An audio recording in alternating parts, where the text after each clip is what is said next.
Buried truth. 4 paws. The department buried the case. The city buried the man. But the dog? He never stopped digging. When Bran returned from a mission gone wrong, no one expected him to act strange. No one thought much of his hesitation, his silence, his insistence on revisiting a cold patch of street every patrol. But Aiden noticed. And when he followed Bran's lead, truly followed, he found something the brass had tried to forget. This is the story of a fallen officer, of a dog's refusal to move on, and of how sometimes justice doesn't wear a badge, it wears a leash. The snow had begun falling before dusk, but now, as night pressed in around the quiet streets of Ashridge, it came in thick, relentless waves. The town, tucked against the shoulder of a frozen lake and cradled by hills long since abandoned by sunlight, seemed to hold its breath beneath the storm. Wind rattled the faded shutters of the Hearthstone Inn, where golden light flickered behind windows thick with condensation. Inside, laughter rose and fell like a tide, muffled by the walls that kept the cold out, and everything else too. Outside, pressed against the far window near the entrance, stood a shadow. He wasn't tall. His back sagged under the weight of years, and his ribs showed beneath a coat once proud, now patchy and grayed. Frost clung to the long strands of fur on his belly. His ears, one folded permanently from a long-ago wound, twitched against the cold. The old German shepherd didn't shiver, perhaps. He was too tired even for that. He simply stood there, staring through the glass. His name once spoken with pride into a radio was Bran, but no one here knew it. His breath left smudged halos on the glass as he stared at the warmth inside. A family was finishing dinner near the fireplace. A couple nursed hot cider. Plates clinked, and a Christmas song played low from an old jukebox in the corner. No one looked toward the window. No one noticed him. Bran lifted his front paw slowly, stiff from cold and worn from years of pavement, rubble, and soil. He placed it gently against the window, and with a faint tremor, tapped. Tap, tap. The sound was swallowed by the wind. Inside, someone laughed the kind of full-bellied laughter Bran hadn't heard since the academy. The kind that made a dog perk his ears, maybe even wag his tail. But not tonight. Tonight his eyes were hollow, yellowed by age, and they reflected nothing but the shape of what he no longer had. No one turned around. He let his paw fall back to the snow. Bran stepped away slowly. His joints moved like rusted hinges. The snow clung to the soft fur behind his legs as he limped to the side of the building, where a dented trash bin sat like a cold grave. He pressed his nose to the edge, sniffed. Grease, bones, a crust of bread. He pawed once, weakly. The bin didn't move, and then voices behind the door, footsteps, the heavy thunk of someone dragging out the trash. Bran backed away instinctively, lowering his body, tail limp. The door swung open with a bang. A man in a stained apron emerged, muttering to himself. Then he saw Bran. "What the hell?" the man said, stepping back. "You again?" Bran didn't growl, didn't move. His eyes just blinked once, slowly. Not defiance, not even hope, just presence. The man grabbed a broken broom handle resting against the wall. Go on, damn mutt." Bran turned as the stick slapped against the bin behind him. He didn't run, just walked, each step deliberate, as if fleeing would cost too much. The man muttered again and slammed the door shut behind him. Bran kept walking, down the alley, past the dumpsters, past the faded murals on brick walls that once said, "Welcome to Ashridge," and now barely whispered it. The snow gathered on his back, and he made no effort to shake it off. When he reached the corner of 5th and Main, he stopped.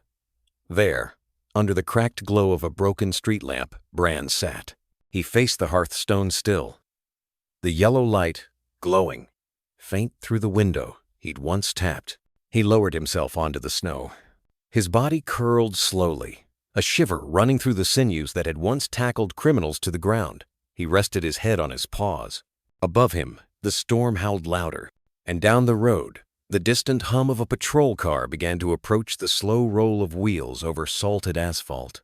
Inside, a young officer named Elias Reed sipped lukewarm coffee and rubbed at the scar on his wrist, a habit when the snow came. The station had sent him out to patrol the main streets, though there was rarely anything to see. Ashridge didn't stir much after dark anymore. Elias turned the corner slowly. His eyes swept the sidewalk, out of habit more than need. That's when he saw it, a shape beneath the street lamp, barely discernible through the curtain of falling snow. He pulled up to the curb, engine humming, rolled the window halfway. At first, it looked like a mound of snow, but then it moved slightly, and the shape became clearer. The arched back, the black tan coat, the ears. Elias blinked. For a second, he thought it was a trick of the light. But then the dog lifted his head, just enough for their eyes to meet. And something shifted. Not in the world, but in Elias. A memory, or maybe a wound. He turned off the engine and stepped out, boots crunching through the snow. The wind hit him hard, but he didn't notice. He knelt down slowly, not too close. The dog watched him, unmoving. "You cold, old boy?" Elias asked, voice soft. No reaction, just eyes. Elias moved a little closer, letting the silence stretch, not threatening, not pleading, just there. The dog didn't back away, didn't come forward either. But Elias noticed a detail then, something most wouldn't have seen in the dark. The dog's right foreleg, the fur was shaved, faint scar tissue visible, a bullet scar. Elias exhaled, slower this time, not from the cold. "You're not just any stray, are you?" The dog blinked. That was all. Somewhere, far off, a bell rang, the kind from old diners that still closed at 10. Elias stood, glanced toward the inn. Its windows glowed warm. Then he looked back at the dog, who still hadn't moved. The snow fell harder now, but the moment didn't break. And in that pause, in that breath of quiet, Elias decided something without ever fully knowing why. He reached into his coat pocket, pulled out the rest of his sandwich, set it down between them, slow and gentle. Then he stepped back. The dog didn't lunge.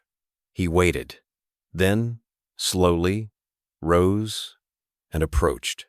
And under the snow, beneath the bitter wind and the howls of a town that had long forgotten so much, two shadows stood in silence. Ashridge slept beneath a thick veil of snow that night. Streetlights flickered amber through the falling white, casting soft halos on the sidewalks. The kind of snow that muted even the sounds of breath. The kind of snow that pressed on old wounds like a hand you couldn't see. Officer Aidan Rowe walked alone, boots crunching faintly beneath him. His uniform, though regulation thick, did little to guard against the weight he carried. He had just wrapped a calla domestic situation where a child clung to his leg, silently begging him not to leave. But he did. There was no arrest, no clear threat, just raised voices and broken, trust-familiar ghosts. He adjusted the collar of his jacket. The radio at his hip crackled faintly, but he turned the volume low. He wasn't needed anywhere. Not urgently. Not tonight. A corner store light blinked off as he passed. Christmas decorations, half-lit and forgotten, drooped in the icy wind. The town had settled into its midwinter quiet. Aidan felt like a man walking inside, glass moving, breathing, but entirely separate from the world. Up ahead, Hearthstone Inn came into view, a place with laughter and warmth and wine-red curtains that never changed. Aidan didn't drink, not anymore. But sometimes he paused nearby just to feel what life was like on the other side of the window. He stopped, gloved hands in his coat pockets. Exhaled. Snow collected on the shoulders of his jacket. The cold snuck past the fabric and into his bones, but he didn't move. His gaze drifted not to the sign, not to the inn-butt, to the corner of the window, low and frosted. Something was there. At first, he thought it was a pile of snow or discarded trash, but then it moved just slightly. A nudge of life, a tremor too slow for instinct but too precise for wind. He took a few steps closer, his eyes narrowing. That's when he saw it. A dog. Old. Soaked. Still. A German shepherd. Body hunched in on itself, as if trying to disappear. Frost clung to its whiskers. Its ribs, barely shielded by patchy fur, rose and fell like a broken bellows. One paw cracked and raw-pressed gently against the glass. Tap, tap. It was the quietest sound in the night, and yet it split something inside Aidan. He blinked. His breath caught. That sound, that face, that look. Something long buried surged up from the hollow part of his chest. An image. 11 years old, kneeling at a headstone. The wind had blown snow into his coat, and no one thought to fix it. No one came to hold him. His father, Chief Roahad, died in the line of duty. Shot during a robbery, gone wrong. The night of the funeral had been just like this one's now, muffling every footstep, every sob. The last thing Aiden remembered from that day wasn't the grave. It was a dog. A police dog. A shepherd named Valor who had belonged to his father, who stood by the casket unmoving. And when everyone left, the dog stayed. Silent, loyal, alone. Now, decades later, that same look was staring back at him. A soul remembering something the world had already forgotten. Aiden stepped forward instinctively. The old shepherd didn't growl, didn't flinch. Just stared at him with hollow amber eyes. Eyes that had seen too much. Eyes that had stopped hoping but hadn't stopped remembering. Inside the inn, laughter erupted. Glass clinked. Music swelled. Someone noticed the dog then. A waiter opened the door and shouted, "Shoo! Go on, get!" The dog flinched, pulling its paw away from the glass. It stood, but limped badly, as though every step had to bargain with pain. Its ears flattened. "Hey!" Aiden called, voice low but firm. He stepped forward, hand out, not reaching, but present. The waiter looked at him and paused. "That thing's been around all week. Probably sick. Should be put down." The words sliced through Aiden like wind through wool. He didn't answer. Instead, he crouched. The shepherd stopped, stared. The snow fell between them, soft and constant. "It's okay," Aiden said, more breath than words. "You don't have to knock anymore." He removed his gloves and let the cold bite his skin. Slowly, he held out one bare hand. The dog hesitated, then took one step, then another. The pads of his paws were cracked, his gait uneven, but there was no aggression, no fear, just something ancient trust, tentative and frayed at the edges. When the dog reached him, Aiden didn't touch him immediately. He let the moment settle, let the old shepherd breathe him in. Behind them, the door to the hearthstone closed again. The world returned to silence. Aiden whispered, "Let's get you warm." He stood, motioned slightly. The dog followed without a leash. Together, they walked along the sidewalk, two shadows in the snow, both carrying ghosts, both waiting to feel the heat of something that had long grown cold. And for the first time in years, Aiden didn't feel alone in the snow. The snow was falling heavier now, curling like smoke beneath the amber glow of the lampposts. Officer Aiden Rowe stepped past the curve of the sidewalk outside the Hearthstone Inn, his breath fogging gently in front of him. He wasn't watching his step, wasn't noticing the frost gathering on his boots, or the ache settling in his spine from the weight of another shift that left more questions than it answered. His hand was still curled tightly around the folded incident report in his pocket, a domestic call from earlier that evening. Shouting. A child hiding in a closet. The door slammed too hard. He'd said the right things, wrote the right lines, but it didn't sit right. None of it ever really did. Then he heard it faint but insistent. A tap, soft, delicate, barely a whisper against the wind. He turned his head, eyes adjusting to the golden hue pouring out from the inn's front window, and there, just beyond the glass fogged from warmth and clinking glasses, stood the dog, still. A shadow carved from frost and time, hunched against the elements. Bran. The old German shepherd didn't bark, didn't growl. He simply looked at Aiden. That look, it wasn't pleading. It wasn't hopeful either. It was hollow. A pair of eyes that had long since stopped asking the world for anything. And yet here it was, offering something in return. A memory, perhaps. A reflection. A mirror. Aiden took a slow step forward, hand still at his side, his breath catching without warning. The snow crunched under his boot. The sounds from inside laughter, utensils on porcelain, the hiss of food on hot iron all blurred beneath the thudding of his own heart. Bran's eyes didn't leave him. They were cloudy, sunken, but they held that unmistakable color, a fading gold, rimmed with dusk. Something stirred deep in Aiden's chest. Not recognition exactly, but a tug, A thread pulled loose in the fabric of memory. His father used to say some dogs were old souls, the kind that didn't belong to anyone but watched over everyone. Aiden hadn't believed it then. But now, inside the restaurant, a young waiter appeared, maybe no more than 20, and noticed the dog. His nose wrinkled with distaste as he swung open the front door with a dramatic shove. "Get out of here," the boy snapped, waving a dirty dish rag like a sword. "Shoo!" Bran flinched as the rag barely missed him. He took a half step back, then stood still again, tail unmoving, ears drooped. Not defiant, just resolved.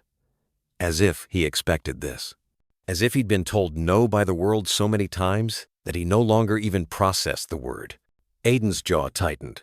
The waiter turned back, not noticing the figure in uniform walking toward the door.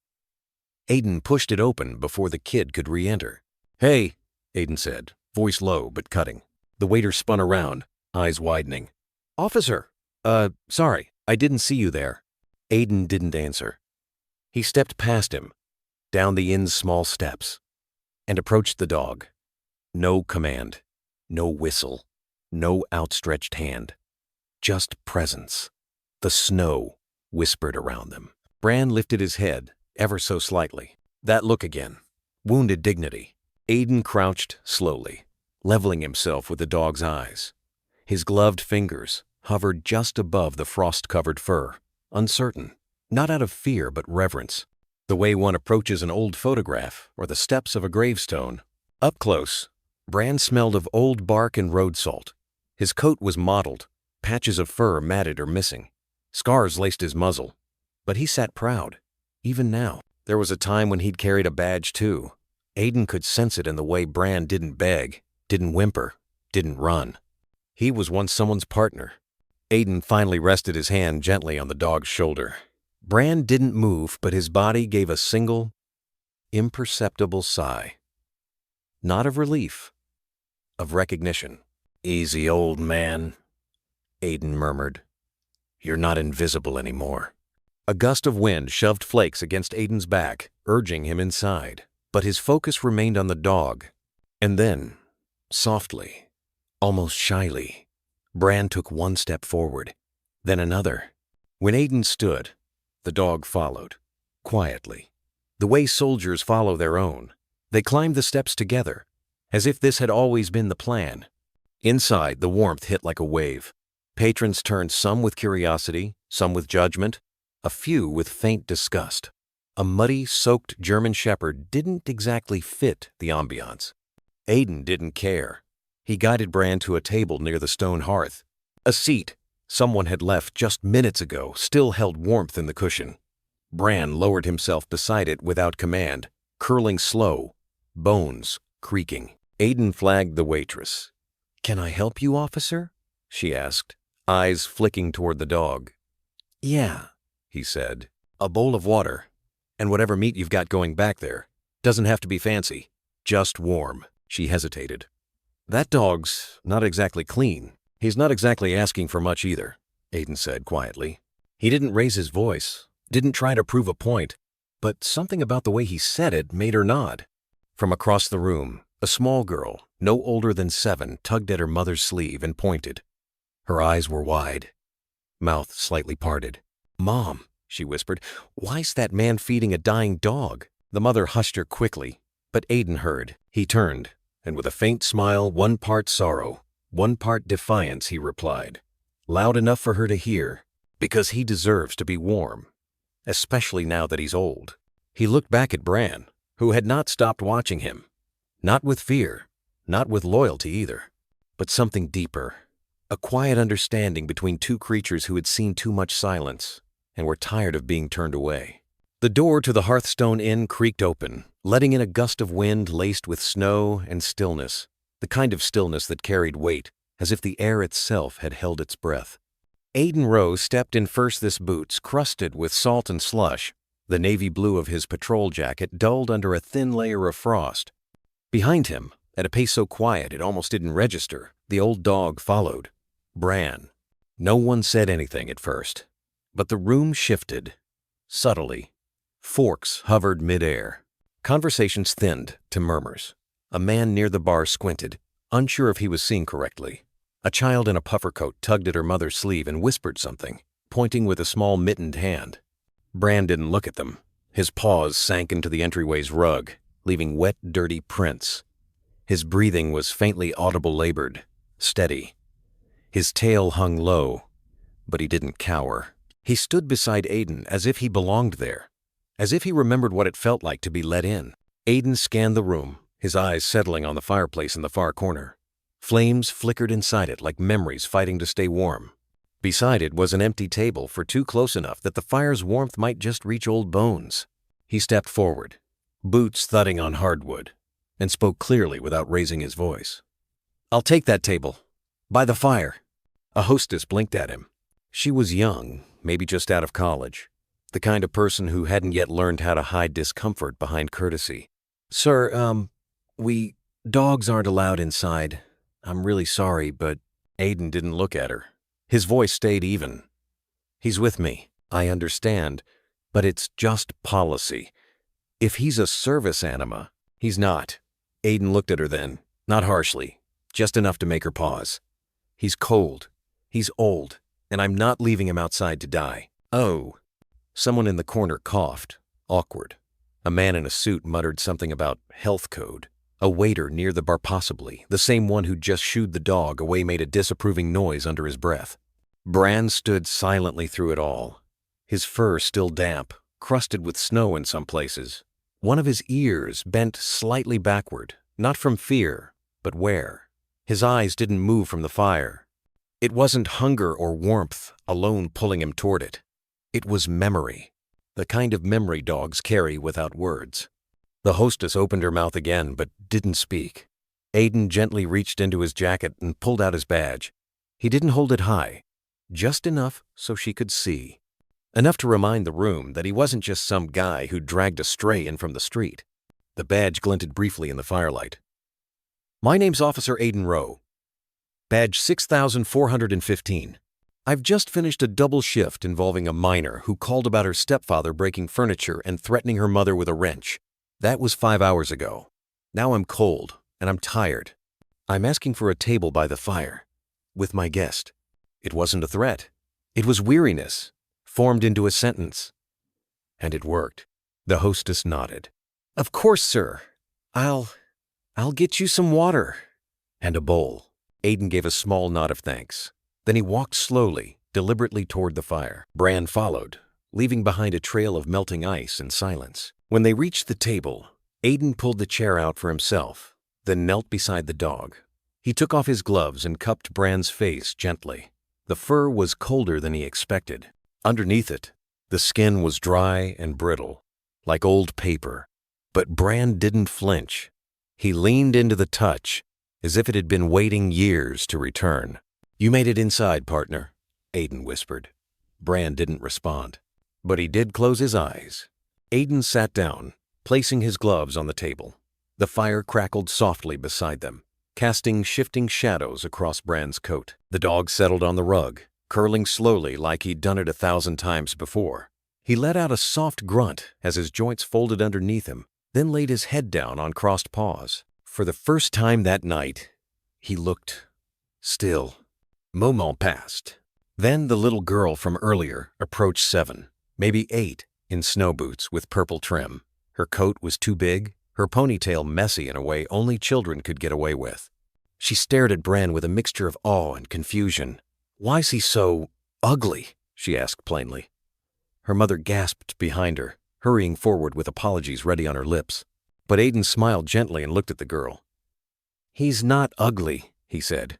"He's just old. And tired.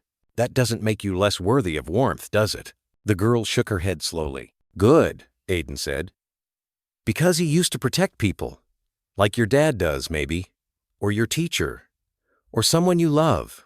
She looked at Bran again, this time softer. "He looks like he needs a nap." Aiden nodded. "He does. A warm one." The girl knelt carefully, reached out her mitten, and let it rest on Bran's back. He didn't move, but a sigh escaped from deep within his chest, almost like a thank you. The waitress returned with a bowl of water and a plate of cooked chicken seasoning. Aiden thanked her. She placed it on the floor beside the dog. Bran opened one eye, sniffed, then lifted his head slowly. He didn't devour the food. He took it gently, bite by bite, like a dog who remembered what manners were, even if the world had long forgotten him. No one spoke for a long while after that, but somehow the room wasn't as cold anymore. The fire cracked gently behind them, sending soft amber shadows dancing across the floor. Bran lay curled at Aiden's feet, his head resting on a frayed paw, ribs still faintly visible beneath the thin, matted coat. The air inside the hearthstone had grown quieter, though not fully calm. Conversations murmured in the background, cautious and subdued. A couple by the window glanced over their wine glasses, and a server paused midway through stacking menus, uncertain whether to clear the table or simply keep watching. Aiden sat with his coat still on, one hand curled around a warm mug of coffee, the other resting near Bran's back.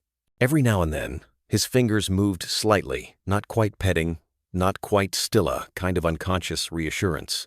Outside, the snow kept falling, thick now, heavy, slow flakes that muffled the world in layers of silence. That was when the little girl appeared. She couldn't have been more than 8 or 9. Wide-eyed, hair tucked into a knit cap with pom-poms dangling like bells. She wore boots that squeaked as she approached, and her red mittens flapped awkwardly against her coat as she held them together. The restaurant held its breath as she stood by their table. "Is he yours?" she asked softly, pointing at Bran. Aiden looked at her, surprised by the question, but his voice came steady. Not really." The girl crouched beside Bran, careful not to touch. "He looks like the dog in my picture book, only sadder." Bran lifted his head slightly, ears twitching, eyes half-lidded but attentive.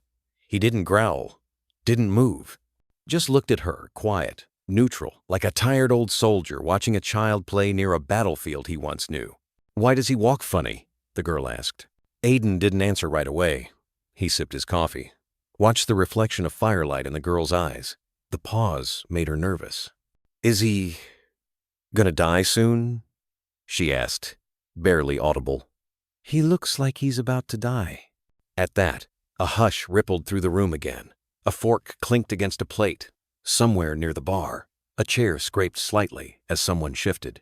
It was the kind of sentence only a child could say without malice. Honest. Cutting. Aiden looked down at Bran. The dog had settled his head again, but his eyes remained open, those faded, storm-gray eyes that had seen too many winters, and maybe too many exits. Then Aiden turned to the girl. "Maybe," he said gently, "but not tonight." The girl blinked. "Why are you helping him then?" "Because he's old." It was not a loud sentence, not sharp, but it landed in the air like the toll of a slow church, bellow and heavy, reverberating deeper than it seemed to warrant. A man by the fireplace looked up from his newspaper. A waitress froze near the kitchen pass. The couple by the window paused mid-bite. "Because he's old," Aiden repeated, more to himself this time. "Because that's when the world forgets you. When they say you're no longer useful. When people pass by like you're not there. That's when someone has to say, 'I see you.'" The little girl looked at him, unsure whether to smile or cry. Aiden reached down and let his fingers rest fully on Bran's neck. The old dog didn't flinch, just breathed in, slow and audible. "When I was 11, Aiden continued, voice low, "my dad died. Cold night. Just like this." The room was full of people, but I felt invisible, like I didn't belong to anything anymore. He didn't know why he was saying all this. Maybe it was the coffee, maybe the fire, maybe the way Bran's silent loyalty anchored something in him that had long been adrift. "But then this old dog," he nudged Bran gently with his boot, "shows up outside a window, and for a second, I felt that same cold again, that same look of being shut out, and I just couldn't let it happen." The girl didn't move. Her breath fogged lightly on the air between them. "So yeah," Aiden said, finishing his coffee, "I'm helping him. Especially because he's old." The silence afterward was different. Not awkward, not expectant, just full, like everyone in the room had just remembered something they hadn't wanted to forget. The girl finally smiled. She reached out and gently touched Bran's fur, her fingers brushing like the tip of a feather. Bran blinked once, then almost imperceptibly his tail moved. A single thump, Not excited. Just present. I think he likes you, she whispered. I think he's tired, Aiden replied, but not gone. The girl stood, gave him a small wave, and scampered back to her family's table, where her mother watched her with a soft, puzzled expression. A minute later, their waitress arrived with a bowl of hot stew not just for Aiden, but a second dish, deep and low, filled with leftover cooked meat. She set it gently on the floor by Bran without a word. Another minute passed before the man at the fireplace returned to reading, and the couple by the window began to speak again more gently this time. Aiden didn't smile, but his hand remained on Bran's shoulder. The old shepherd ate slowly, with the kind of dignity only age can give. No desperation, no noise, just survival, one bite at a time. And for the first time that night, the snow outside no longer seemed so indifferent. The chicken came out on a plain white plate. No seasoning, no garnish. Just warm, pale meat shredded and softened, like it had been boiled in kindness. Beside it was a small bowl of water, half filled and trembling in the waitress's shaking hands. She placed them gently on the floor near the fireplace, careful not to get too close to the dog. He didn't move at first, just lifted his head slightly, his ears twitching with what little energy he had left. Then he looked at Aiden. That was the first real moment. Bran, for all the frostbitten patches on his legs and the weight of snow still clinging to his underbelly, didn't dive at the food like a starving stray. He waited, still, watching Aiden with that quiet, hollow patience only old dogs know. Not fear, not submission. Something deeper. A learned hesitation and echo of a life where food didn't always come, and when it did, it wasn't always safe. Aiden lowered his coffee cup and nodded once, and that was enough. Bran rose slowly, his joints stiff like rusted hinges, and stepped toward the food.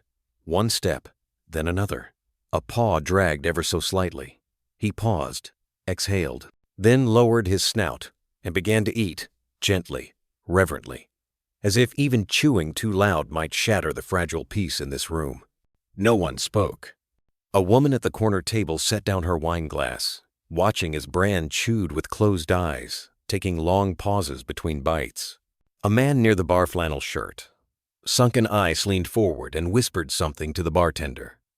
The clink of a coin hitting wood. The waitress, still standing awkwardly by Aiden's table, cleared her throat. That came from the kitchen. No charge.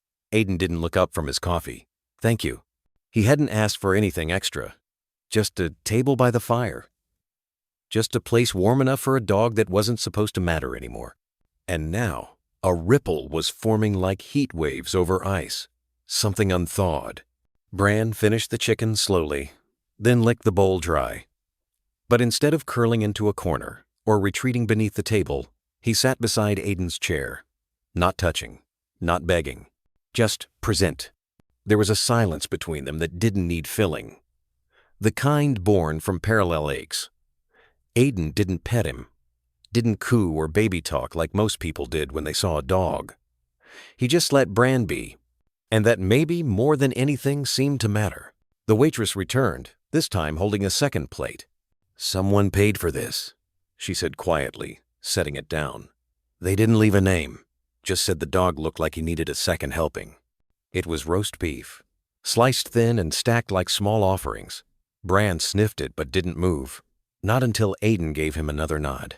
In the far corner, the young girl from earlier Luna sat, on her knees in her booth, chin resting on folded arms, eyes wide with something between wonder and guilt. Her mother, seated across from her, reached out to tuck a loose curl behind the girl's ear. Is he a police dog? The girl asked softly, not to anyone in particular. Aiden looked over, met her gaze. He didn't smile, but his voice was gentle. Maybe once, he said. Bran paused mid-chew, glanced up again as if hearing something in that tone. His ears perked only slightly, but enough for Aiden to notice. A flicker, a spark. The girl slid off her seat, tiptoed over with something wrapped in a napkin. It's just bread, she offered, her voice barely louder than the fire crackle. But I didn't touch it, I swear. Aiden looked down at Bran, then back at her. He might take it from you, he said, but only if you don't expect anything back. Ugh. She nodded solemnly, knelt, and held the napkin out on her palm. Bran sniffed her hand carefully, long and slow.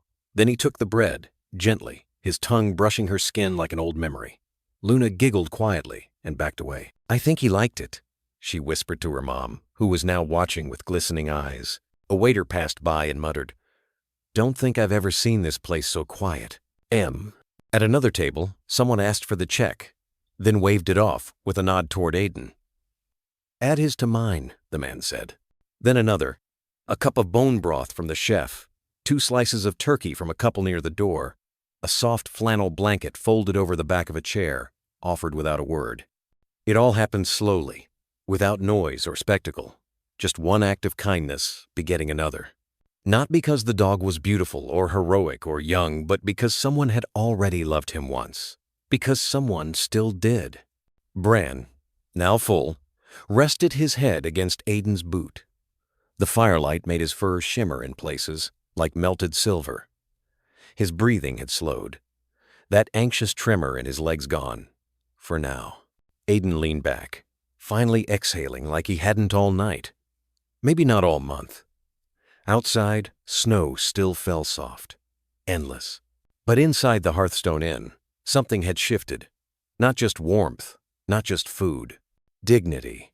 And it all started with a look through Glassand, a man who chose not to look away. The fire in the hearth cracked softly, its warmth casting long amber shadows across the tavern's worn wooden floor. Most of the patrons had already gone.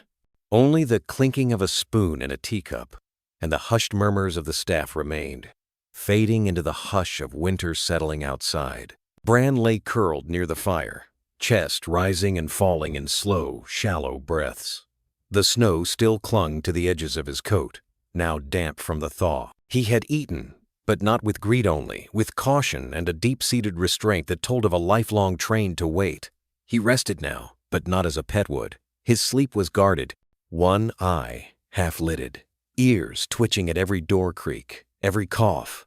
Muscle memory didn't sleep, not in dogs like him. Aiden Rose sat at the edge of the hearth, legs crossed, elbows on his knees. He had removed his gloves, hands hovering near the warmth.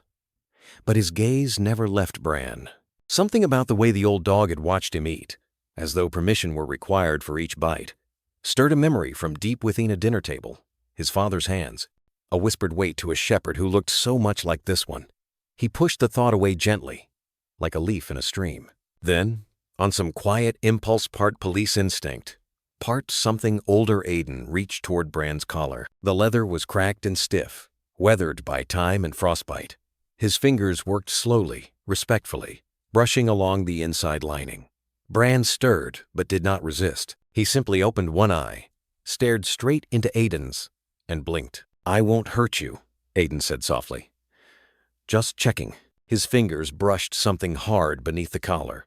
A capsule, a microchip. His brow furrowed. He pulled out his phone and retrieved the small, portable scanner from his duty bag still resting against the wall.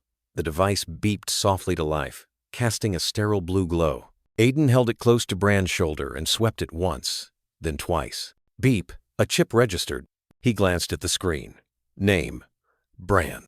Breed, German Shepherd. Status, MPK-9, retired, presumed deceased. Affiliation, U.S. Army. Handler, CT, Matthew Carver, K.I., 2016. Last recorded location, Fob Iron Pass, Kandahar Province. Aiden's breath caught. He reread the words, slower this time. Presumed deceased. He looked over at Bran, sleeping just inches from the fire, the light flickering across the graying muzzle and one torn ear. That explained the posture, the obedience without demand, the way he never really relaxed, even in warmth. This wasn't just a stray. He was a soldier. The kind of soldier no one came back for. Aiden leaned back on his heels, blinking hard. "Jesus, boy," he whispered. "Where the hell have you been?" The memories stirred like dust in a basement headlines from years past. The list of names read at a memorial service he had once attended in silence. Kandahar. It all came rushing back. The way war buried its secrets. How sometimes the dead came walking home on 4 legs. He sat down again beside Bran, this time closer. The fire's warmth touched both of them now. Aiden reached out and laid a careful hand on Bran's side. Beneath the coarse fur was the unmistakable feel of old scars, bone that had healed out of place, muscle that had not forgotten pain. "You shouldn't be here alone," Aiden said, voice gravel thick. "You shouldn't be sleeping next to some inn fireplace waiting for scraps." Bran didn't stir, but his tail gave a faint, slow thump. Aiden stayed still. For a long time, he said nothing, just breathed. Just listened to the wind outside, to the fire inside, to the rhythm of a dog who'd seen more than any living soul in this room could imagine. His phone buzzed softly. He picked it up. He tapped into the secure police database, entering the chip ID, cross-checking military records. The details were sparse, fragmentary. The last official update was a missing in action report tied to a convoy hit by an IED. The handler, Sergeant Carver, had been killed instantly. The dog unit Bronhod never been recovered. No body, no collar. The Army had closed the file 4 years ago. Aiden stared at the screen. Bran had walked out of a war zone and into a blizzard. Somehow. And no one noticed. No one. Until tonight. His jaw tightened. He felt something shift deep in his chest-knot rage, not even sorrow. Just a kind of low, quiet ache. A sense of something lost being found too late. "You didn't die," he whispered. "You survived. And nobody ever came for you." The inn was silent. The fire popped. Aiden stood slowly and walked to the bar. The manager was wiping glasses. He looked up, startled by the officer's approach. "I need a name," Aiden said. "Veteran Affairs Contact, Military Canine Recovery Unit. Whatever you can find me. This dog isn't just a stray. He's a hero." The manager stared at him, then glanced toward Bran. "You sure?" Aiden looked back over his shoulder. Bran still lay by the fire, tail thumping once, eyes closed but not asleep. "I've never been more sure." The snow outside thickened. The town of Ashridge slept on. But something had shifted inside the Hearthstone Inn. A forgotten life had been uncovered not with fanfare, but with quiet, steady grace. A spark in the dark. And the fire, somehow, burned a little brighter. The fire in the hearth had long settled into glowing embers. Outside, the storm raged softly less, angry now, more like a lullaby for the grieving. Inside the dim warmth of the Hearthstone Inn, Bran slept, curled tightly, legs twitching as if chasing ghosts in his dreams. Aiden sat on the edge of the table, elbows resting on his knees, holding the phone in one hand and the collar in the other. His thumb traced the worn leather frayed, cracked, nearly torn through in one place, and then paused at the rusted metal tag. Nothing engraved, just silence. He hadn't meant to find anything. Only curiosity, maybe some concern, had led him to run his fingers along Bran's neck, and then click a microchip tucked deep beneath a ridge of old scar tissue. The scanner app on his phone had taken a moment longer than usual. And then the screen lit up. K9 Unit, U.S. Army Ret. Serial number 7163G. Call sign Bran. Handler SGT David Moreno. Status deceased. Incident the 11th of December 2023. Dog presumed Kia. Aiden stared at the word presumed. His breath hitched. David Moreno. The name wasn't just a file in a forgotten archive. It rang somewhere distant and personal. A news headline, a body bag zipped under red and blue lights, the acrid smell of ash and ammonia still clinging to memory. 2 years ago, a meth lab raid outside Rockmont. The explosion had leveled the property. Aiden had just joined the department back then. He remembered the emergency alert vibrating on his desk, the quiet among the officers, the muttered prayers. David had been former Army transferred into narcotics, and he'd had a dog. No one ever said what happened to the dog, just never recovered. His fingers curled tight around the phone now, knuckles white. So this was him, this mangled, frostbitten creature that had stared at him through the glass like it remembered a world no one else saw. This was Bran. The Bran. He looked down at the old German shepherd, now breathing in the slow rhythm of exhausted safety, stretched before the hearth as if his bones had finally unclenched after years of tension. Even in sleep, the dog trembled, sometimes one paw flicking, a faint whine barely escaping. Traces of war still knotted under fur. Aiden exhaled, slow and careful, as if even his breath might disturb the past. He remembered Sergeant Moreno's photo, a man with warm eyes and a crooked smile, arm around his canine partner. They looked like any other soldier and dog team, except maybe the way the dog looked at him like gravity had pulled their souls into alignment. Aiden rose from the chair quietly and crossed to the far window. Snow whispered against the pane, just as it had when he buried his father at 11 years old. That kind of snow, the kind that made the world feel sealed off, as if sorrow had its own weather. He pressed his forehead against the glass, eyes closing. He knew what haunted looked like. Bran wore it like a second coat. Behind him, the old dog stirred, perhaps sensing the weight in the room shifting. Aiden turned back and sank to his knees beside him. Bran opened one eye. There was no surprise, no flinch, just that steady, silent gaze. The same one from the window, as if he'd been waiting not for warmth or food, but for someone to remember. Aiden reached out slowly, fingers hovering above the gray-tipped ears, before settling gently against the side of Bran's neck. "You knew him," he murmured. "You knew David." Bran didn't move, but his eyes deepened an ocean, folding back to reveal wreckage. "You stayed out there," Aiden continued, voice softer now, almost to himself. "All this time, 2 winters, alone." And there was a pause, and then Bran shifted, pressing his head not firmly, but with that gentle, hesitant weight against Aiden's palm. It wasn't affection, it was remembrance. Aiden's throat tightened. He thought of all the calls he'd answered, the places where dogs were afterthoughts deed to fences, dumped on roads, abandoned when they were no longer useful. But this? Bran hadn't been left behind. He had survived. And in some terrible, resilient way, he had been waiting. Aiden looked again at the collar in his hand. The leather now felt like evidence. He opened the notes app on his phone and typed, "The 11th of December 2023. Rockmont Meth Raid. Sergeant David Moreno, KIA. Knio Bram, presumed dead. Found alive. Ashridge." 2 years later. His thumb hovered over the screen before tapping save. There would be questions now. Paperwork. Maybe someone would want to claim the dog. Maybe they'd try to take him back. Aiden felt a sudden irrational flush of protectiveness. "He's not a tool," he whispered. "Not anymore." The dog blinked, then closed his eyes, again breathing, easing into trust. From behind the bar, the night manager glanced at them and then looked away, unsure of what he was witnessing. Just a man and a dog, nothing more. But some silences held more than noise ever could. Aiden stayed like that a long time, hand still resting on Bran's fur, the heat of the fire slowly finding his bones. Outside, the snow fell harder.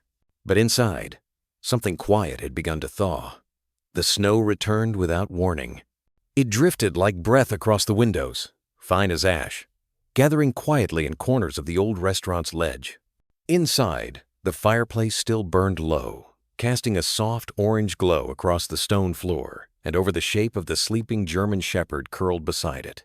Bran didn't stir. The room had emptied some hours ago. Chairs were stacked. Dishes, long cleared. The waitress, who'd first dared bring the unseasoned chicken, had left a to-go box quietly at their table half, a slice of pie, untouched. The last clink of closing was over. Only the silence remained now, a kind of hush Aiden hadn't felt since the day they lowered his father into the ground, when even the snowflakes had refused to make a sound as they landed. He sat on the floor beside the dog, back against the cool wall, knees drawn up like he used to do as a boy when he couldn't sleep. Bran's breathing was slow, measured, that low, rhythmic breath of something finally safe. Aiden ran his hand gently over the fur just behind the dog's ear. It was coarse, matted in places, and smelled faintly of soot and snow and time. The microchip scan earlier still burned in his thoughts, like finding a war medal buried in the dirt, like discovering a story had been hiding right under your fingertips, waiting. Sergeant David Moreno, Military K9, Call sign BRN 2317. Presumed dead. Aiden hadn't spoken since reading it. Not aloud. Not even to himself. He hadn't needed to. The name alone had said everything. He remembered the case. Vaguely news footage of twisted metal, thick smoke coiling into the sky. The voiceover solemn. No survivors at the scene. The K-9 unit's body has not been recovered. But now he was here. Right here. Fur stiff with cold. Paws cracked from walking too far for too long. Alive. Aiden swallowed. His throat hurt. Bran let out a sigh in his sleep, his body curling slightly toward Aiden's warmth. The edge of his paw brushed Aiden's boot, and for some reason, it broke something loose inside the officer's chest. He leaned forward, eyes on the fire, and whispered not for anyone else. Not even quite for Bran. Just enough to keep the silence from swallowing him whole. People think being left is like a door closing, he said. Quick. Clean. He glanced down. Bran's ear twitched, but he didn't wake. But it's not. It's slower. Like watching light fade in a room and not knowing when it got dark. The fire crackled. The storm thickened outside. Aiden rubbed his palms together, then returned one hand to Bran's neck, fingers brushing the old faded collar that still bore the faint impression of a name tag long worn smooth. My mom stopped saying my dad's name after a while. Said it hurt too much. Like naming the absence made it more real.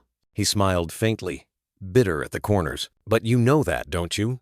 Bran didn't move, but the weight of his presence answered anyway. You weren't just left. You waited. Aiden said it slowly, like a truth unfolding itself aloud for the first time. Through whatever came after the blast. Through noise, smoke, fire. His voice dropped. Through silence. He sat there a while, not speaking. The snow outside grew heavier thick. Soft waves curling down from the sky. Somewhere deep in the building, the radiator clicked, then went quiet again. The kind of quiet that settled into bones. He looked down at Bran, studying the rise and fall of the dog's chest, the faint movement of his nose as he breathed. There were graying patches now around his muzzle, the scars too faint to see in daylight, but visible now in the flicker of firelight.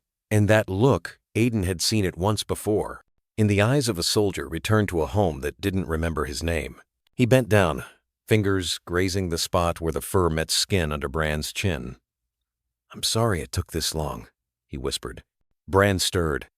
His eyes opened, just a sliver, enough to meet Aiden's, and for a moment, they simply looked at each other. No command, no sound, just recognition. Aiden didn't blink. I don't know if you remember him. Sergeant Moreno, he said softly. I don't know what you saw, what you carried away with you. The dog's gaze didn't shift, but I do know this. You're not going back out there alone. Not again. He sat beside him until the fire burned to embers.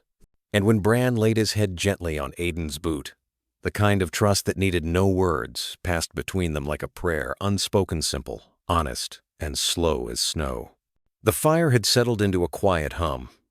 Orange light pooled beneath the table, catching the tips of Bran's worn coat as he lay curled on the wooden floor beside Aiden's boots. His breathing was slow, now steady, the kind that only came when a body finally believed it was safe. Aiden didn't move. One hand rested on the mug of coffee before him, fingers wrapped more around the warmth than the drink itself. The quiet was brittle, like a glass left near the edge too long. A sharp click of polished shoes broke the hush. The air shifted. Conversations dimmed. Ahem, came the voice, sharp as a butter knife left out in winter. Sir. Aiden looked up slowly. A man in his early 60s stood before him. Starched white shirt, nameplate gleaming Coburn, the kind of name that sounded like it had rules tucked inside it. Behind him, the waitress who'd brought Bran's meal stood with her hands clenched at her apron, eyes flitting between Aiden and the dog. I'm afraid I must ask you to remove the animal, Coburn said. Not cruelly, just officially. Health regulations. We have a standard. Aiden didn't answer right away. He shifted slightly in his seat and looked down. Bran hadn't moved, only the barest flick of one ear. He's not hurting anyone, Aiden said quietly. I understand, Coburn replied, voice clipped. But this is a place of business, a dining establishment. Animals aren't permitted. Especially not. His gaze dropped to Bran. Strays. Aiden's jaw moved slightly, as if tasting the word. He's clean, he said. Quiet. Not asking for anything. There are customers with allergies. Expectations. Insurance. Liabilities. Aiden's chair made a soft sound against the floor as he rose. Then we leave. His tone wasn't loud, wasn't angry, but it cut through the room like cold air through a cracked window. Conversations that had barely resumed stopped again. Cutlery paused mid-air. Someone near the fireplace set down a wine glass a little too loudly. You don't have to do that, the waitress whispered. Stepping forward, Coburn raised a hand, silencing her. Number, he's right. Aiden reached down and placed a gentle hand near Bran's shoulder. Not touching, just yet offering. The dog blinked awake slowly, his eyes taking a second to adjust to the light, then flicked toward the man beside him. He didn't rise right away, just breathed in, once, and let it out in a sigh like old walls settling. This animal doesn't belong indoors, Coburn pressed. He belonged to a sergeant who died in a meth lab explosion, Aiden said, turning.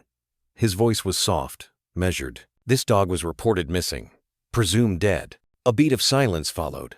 Coburn's brow furrowed. He opened his mouth, closed it. Somewhere behind them, the fire crackled. Aiden's hand finally found Bran's fur. He was a soldier.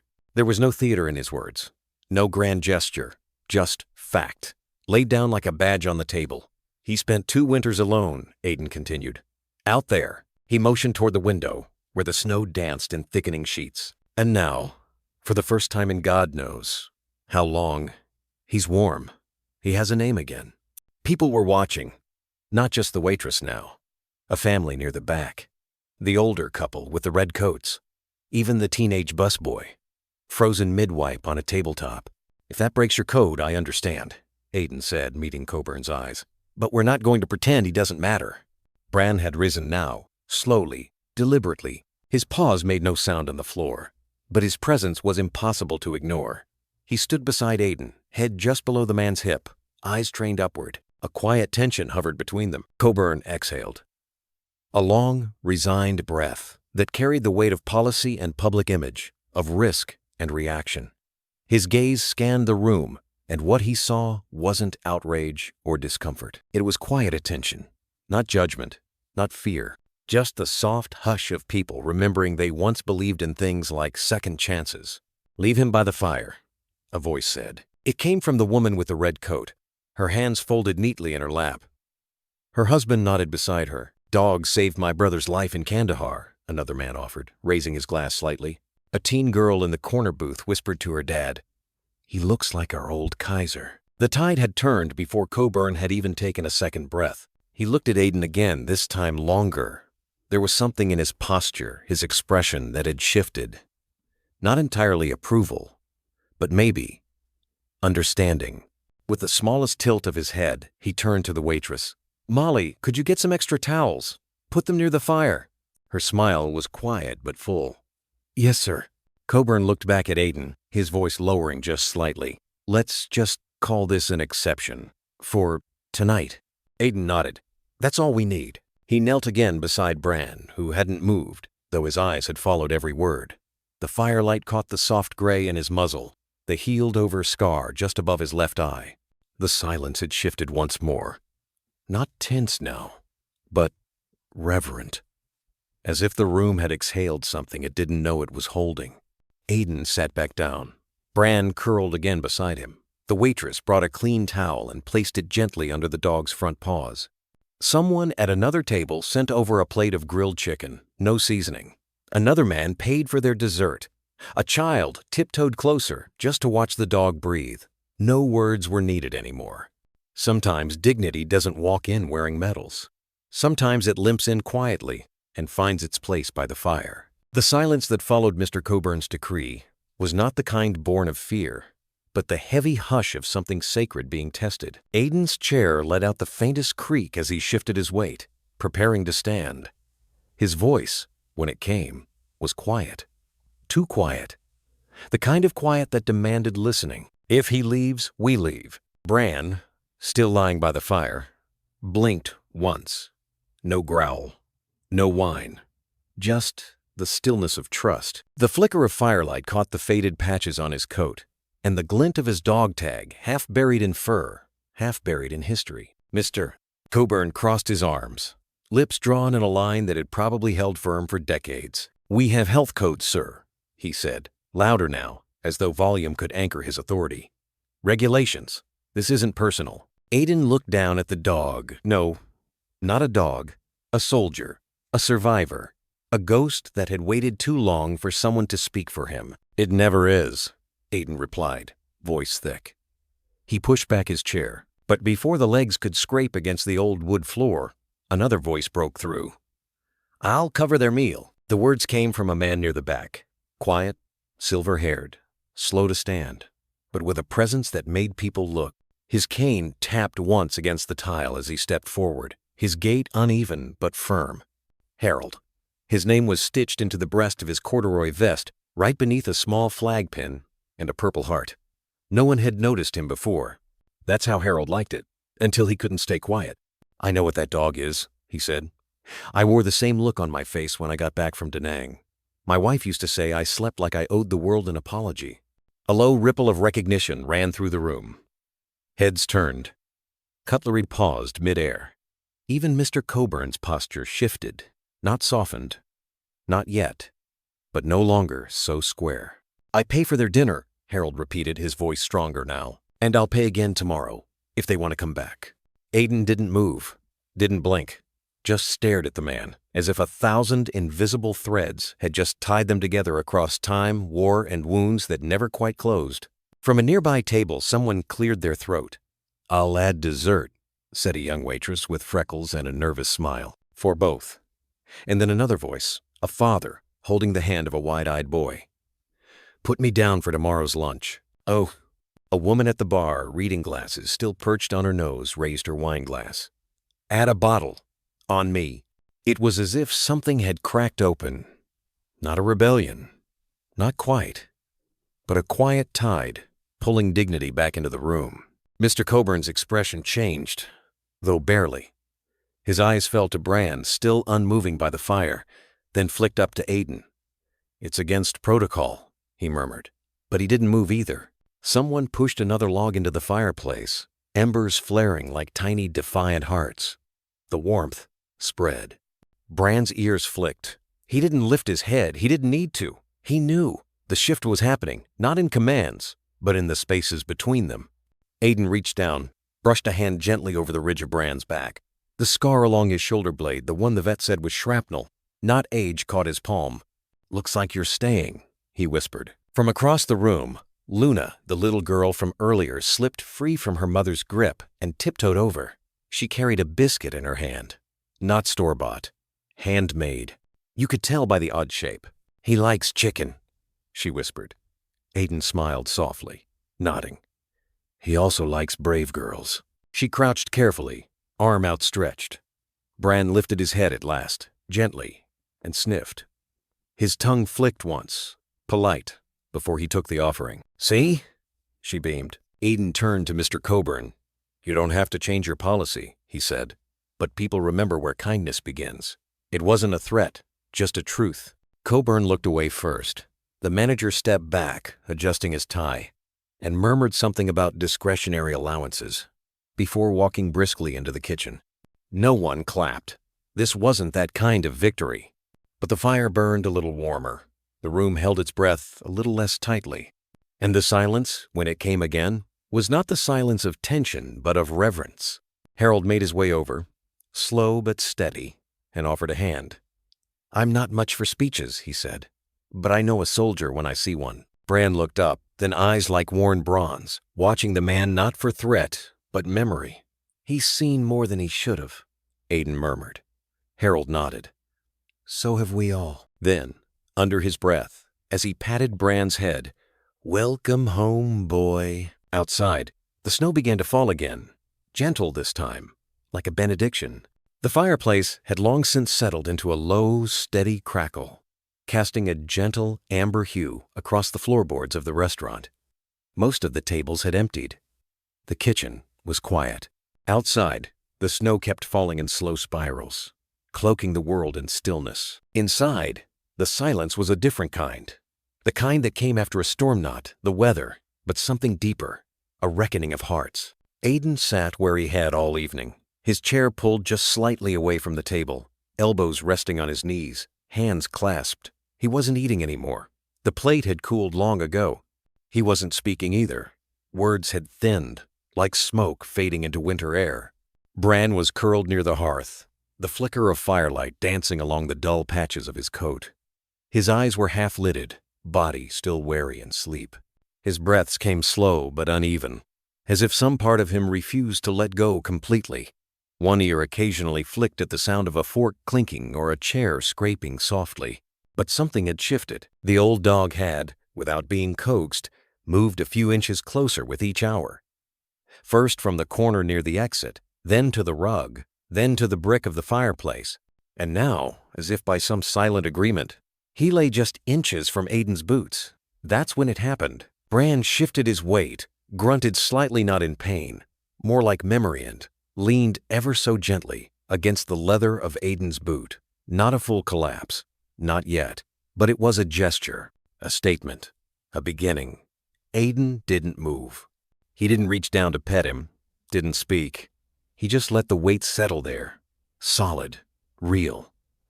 And then, slowly, something uncoiled in his chest.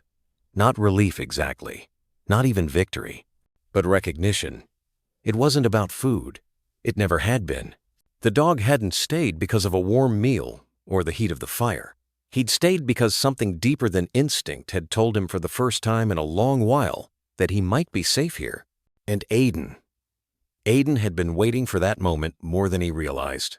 He exhaled quietly, watching the way Bran's ears twitched in response. "You didn't need a place to rest," he murmured, his voice low, private. "You needed a place that wouldn't leave." The fire popped softly, a log shifting. Outside, the snow whispered against the glass like a lullaby from some other world, one of comfort, one where ghosts were given space to breathe. Around them, only a few patrons remained. Harold, the veteran, still sat at the end of the bar, nursing a half cup of decaf. His eyes, lined with years, flicked toward Aiden and Bran, then back to his cup. He understood without needing to say anything. So did Marjorie, the waitress, who was now folding napkins with deliberate quiet near the pass-through window. Her glances weren't curious, they were tender, like she too had seen someone find their place again. Aiden felt it in the room. Not admiration. Not even charity. It was something quieter. Respect, maybe. The kind that wasn't about war stories or uniformed medals.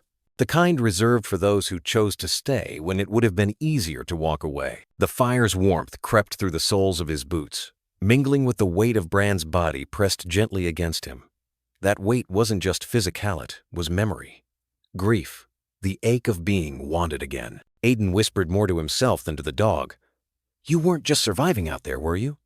Bran didn't stir, but his breathing grew steadier, almost synchronized with Aiden's own. "You were waiting," Aiden said, the words catching slightly in his throat.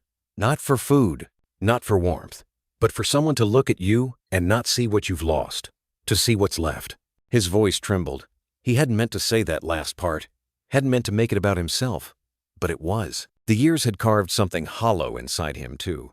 He carried it in the way he avoided questions, the way he never lingered anywhere too long, in the way he looked at a dying dog and saw pieces of himself reflected back. Maybe that was what this waste-woe creatures, left behind by a world that moved on too quickly, finding in each other something still worth saving. Bran shifted again. This time, he didn't just lean, he exhaled a sigh and let his full weight press against Aiden's leg, his chin resting just above the boot. It was an act of surrender. No fanfare, no cue for applause. Just a silent pact between a man and a dog, forged not in rescue, but in recognition. Aiden leaned forward, resting his forearms on his knees, and stared into the fire. "Then it settled," he whispered, voice barely audible over the soft crackling. "We stay, you and me." He didn't know what that meant yet, what it would require, but in that moment, it didn't matter. The fire, the snow, the soft hush of a room that had grown gentler, it all held them in a kind of grace that rarely announced itself. Somewhere beyond the walls, the night stretched on. But here, near the fire, a forgotten dog had chosen to trust again. And a man who hadn't planned to care had found himself unable to walk away. Not anymore. And for the first time in a long while, neither of them felt alone. The wind had picked up by the time they reached the small house at the edge of town. It wasn't much: 2 bedrooms, creaking floors, and a roof that sang when the storm rolled in, but it had a fireplace and quiet, and that was enough. Aiden unlocked the front door with one hand, the other still loosely holding the rope-turned leash tied around Bran's neck. The dog didn't pull or resist. He simply waited, muscles taut beneath damp fur, as if unsure whether crossing that threshold meant safety or another loss. "Come on," Aiden murmured, his voice gentle, like someone learning not to frighten a wild bird. "It's okay." Bran stepped inside. The warmth of the wood stove greeted them. First, Aiden had left it on low before heading out that morning. He kicked off his boots by the door and hung his coat, then looked back. Bran hadn't moved past the threshold. His paws were just barely touching the worn rug, body frozen between fight and flight. Aiden didn't push him. He walked into the living room, crouched by the stove, and tossed in another log. The flames caught quickly, casting flickering orange across the walls and ceiling beams. He didn't speak again. Instead, he busied himself making space, moved the coffee table aside, rolled out an old wool blanket near the fire. Then, as an afterthought, he filled a bowl with water, set it down with a soft clink. Bran didn't move, just stood there soaked, still and watching. It wasn't fear in the dog's eyes. It was memory, that worn, raw kind that lives in the marrow, not the mind. Dogs remember in silence, in posture, in the way they hold their breath around new people. Aiden knew the feeling all too well. He grabbed another blanket and tossed it over the couch's armrest, sat down slowly, then leaned back until the quiet settled. For a long time, neither of them moved. The clock ticked on the wall. The stove cracked softly. The dog stared at the floor. When Bran finally took a step in, it was tentative. One paw, then another. Nails tapped lightly against wood as he approached the fire. Aiden didn't look at him, just stared into the flames as if they had answers. Bran circled one swysand, then lay down. Not on the blanket, but beside it. Always close, never quite claiming anything as his. Aiden let out a slow breath. After a while, he stood and moved down the hallway. He stopped by the closet, pulled out an old pillow flattened from years of use and laid it on the floor just outside his bedroom door. He didn't need to say anything. He just placed it there and walked into his room, leaving the door cracked. It was a kind of offering. 15 minutes passed. Then came the soft sound of movement, a shuffle, then stillness again. And when Aiden glanced through the sliver of space between door and frame, he saw Bran, not curled up, not asleep, just lying there, head resting on the pillow like a question he hadn't yet asked. The moonlight from the window caught the edge of Bran's muzzle. His breathing was steady, but his ears stayed upright, twitching at every creak of the old house. Aiden sat on the edge of the bed, elbows on his knees, watching the dog through the doorway. He remembered nights just like this one, in places far from here, with other men, other dogs. The silence after gunfire. The way trust always started with shared exhaustion. He thought about Sergeant David Moreno. He thought about what it meant for a dog like Bran to survive that kind of fire, that kind of loss, and keep walking anyway. And he thought about how even now, the dog hadn't fully let his body go, as if sleep would be a betrayal of duty. "You don't owe anyone anything," Aiden whispered into the dark. Bran didn't stir, but Aiden knew he was listening. There was something in the stillness between them, like breath held between two hearts, not ready to beat in rhythm but no longer beating alone. It wasn't companionship yet, but it was something. Around midnight, Aiden's eyes grew heavy. The storm had faded into soft wind, brushing against the glass, and the fire in the stove had settled into warm embers. He lay down, pulled the blanket to his chest, and kept the door cracked just wide enough to see the dog. Not out of fear that he'd run, but because some part of him needed to know he was real. Bran didn't move for hours, but sometime before dawn, when the house was quietest and the cold crept in again, he shifted, rose silently from the pillow, padded forward, and without a sound, He curled into the space just beside the threshold. Not inside the room, not claiming it, just close enough that if Aiden reached out, he could touch him. He didn't. He let the silence speak instead. And when morning came, the two of them stirred at the same time, not with alarm, but with the quiet understanding of those who had survived separate storms and found, however briefly, a shelter made not of walls, but of presence. The sun hadn't yet cleared the frost from the window panes when Aiden stirred from a light sleep. The small clock on the bedside table glowed a soft green, 6:12 a.m. down the hall. The house held its breath in quiet, save for the occasional shift of weight near the door claws adjusting on hardwood. A faint sigh from a tired soul learning to trust. Bran hadn't moved far during the night. He had stayed curled just outside Aiden's bedroom, his body positioned so that one ear angled toward the door, the other toward the empty living room behind him, like he didn't yet belong to either side of the wall. Aiden opened the door slowly, careful not to startle him. But Bran didn't flinch. He simply looked up, eyes still clouded with sleep but absent of fear. It was a look Aiden hadn't seen before, not in Bran, not in any dog. Not quite hope, not yet, but something softer than survival. A quiet acknowledgement. "I'm still here." "Hey, buddy," Aiden murmured, his voice rough with mourning and emotion. He crouched, offering a hand palm up. Bran didn't move toward it, but he didn't pull away either. That was enough. Aiden stood. "Let's get some light in this place." He opened the curtains, letting pale winter sun pour across the wooden floors. The house hadn't known this kind of stillness in years, not since Duke. Aiden's breath caught. The name had slipped in without warning, like a ghost brushing past him. Duke. There'd been no warning the day Duke saved him, either. He was 9. Too bold, too small. Chasing a frisbee across the backyard, it had arced just beyond the fence, rolled downhill toward the river. The current was nothing more than a fast-moving whisper, but to a child it might as well have been the ocean. He didn't remember jumping in. And of Versavins, only the shock of cold, the way water swallowed sound, panic, limbs that wouldn't obey, the moment when his lungs had screamed and the world went white. And then Duke, fur-soaked, teeth gently gripping his hoodie, kicking, pulling, the drag of rocks and mud as the dog hauled him to shore, shaking water from his coat like it was just another game, sitting beside him, guarding, until help came. The doctors called it instinct. Aiden called it love. And when Duke passed, years later, there had been no ceremony. Just a boy curled in a blanket in the shed behind the house, whispering goodbye to the only soul that had never asked him to be more than he was. That memory, tucked behind so many others, now rose like morning fog, a name, once buried, finding shape again. He turned toward Bran, who had stood and was watching him with unreadable eyes. "I never thanked him properly," Aiden said aloud.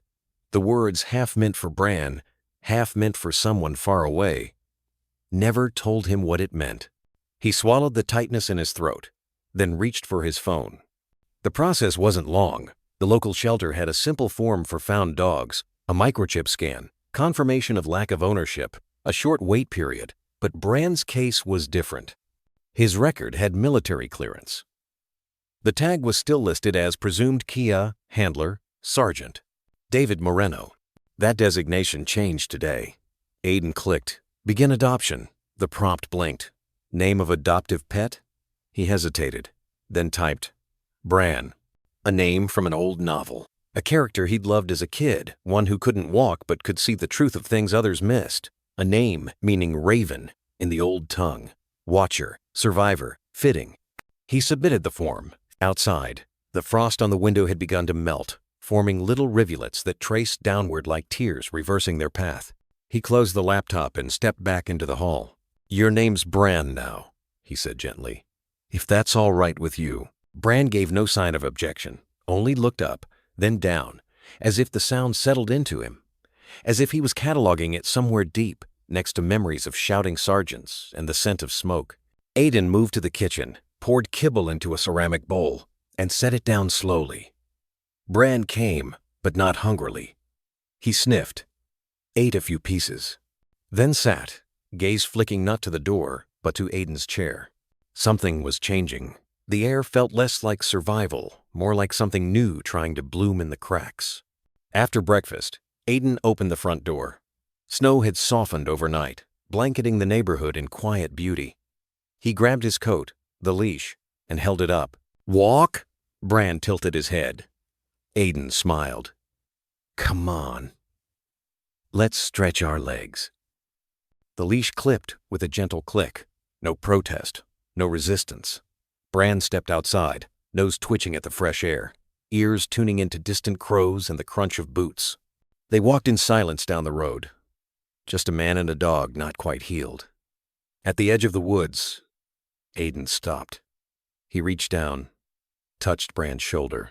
"I don't know what they left you with," he whispered, "but I promise you weren't just left, you were found." Bran leaned in slightly, the weight of his head brushing against Aiden's leg.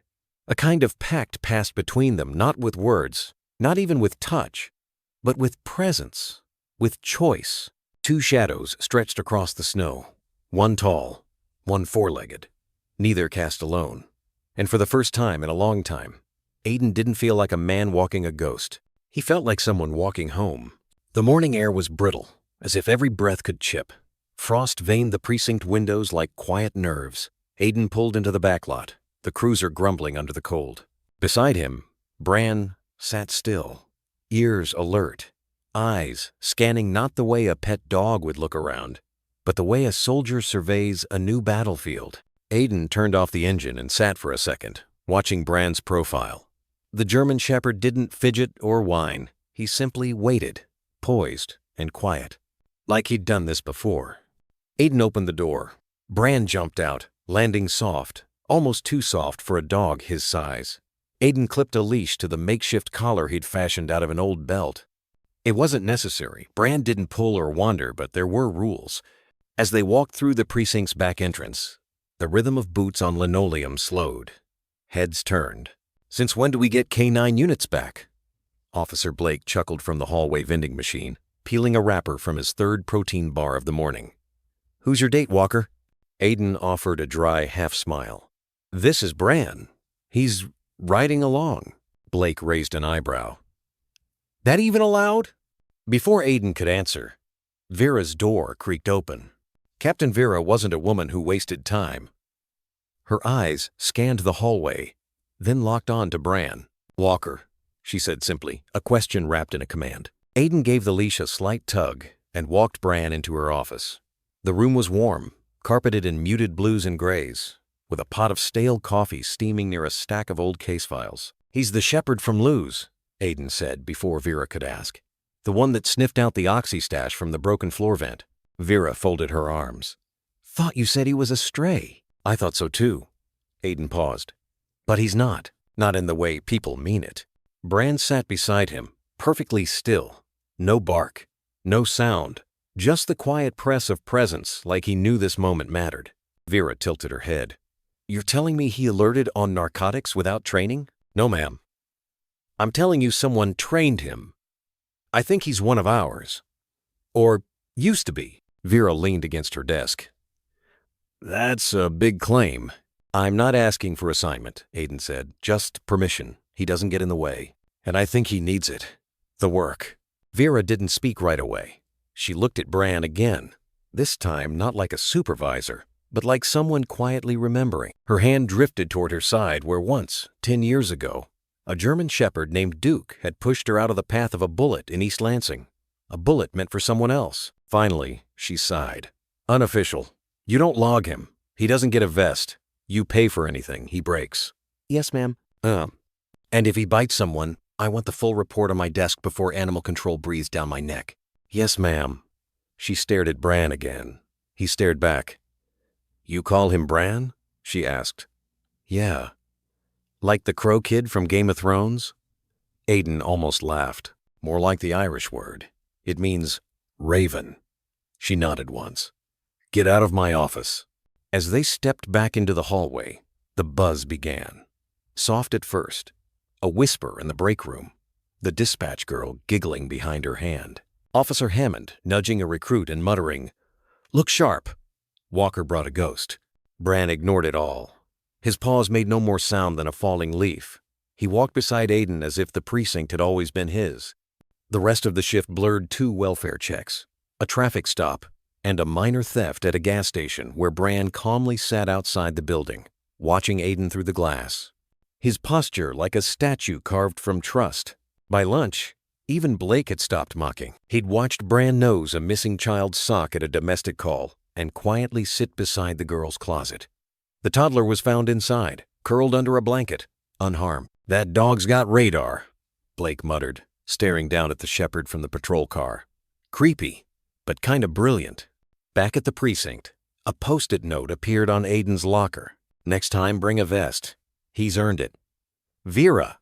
At 3:15 p.m., Bran curled beside Aiden's desk, head resting on his crossed paws, as if the weight of the years had finally exhaled. The kind of sleep you only allow yourself when you're no longer waiting to be moved on. Aiden didn't disturb him. He just sat, sifting through paperwork, one hand absent-mindedly lowering to scratch the thick fur behind Bran's ear. The dog leaned into it, not with hunger, not with desperation, but with the resigned warmth of someone who had finally been told, in a language deeper than words, "You're home." Outside the precinct window, snow flurried again, soft and soundless, like something forgiving the world for its noise.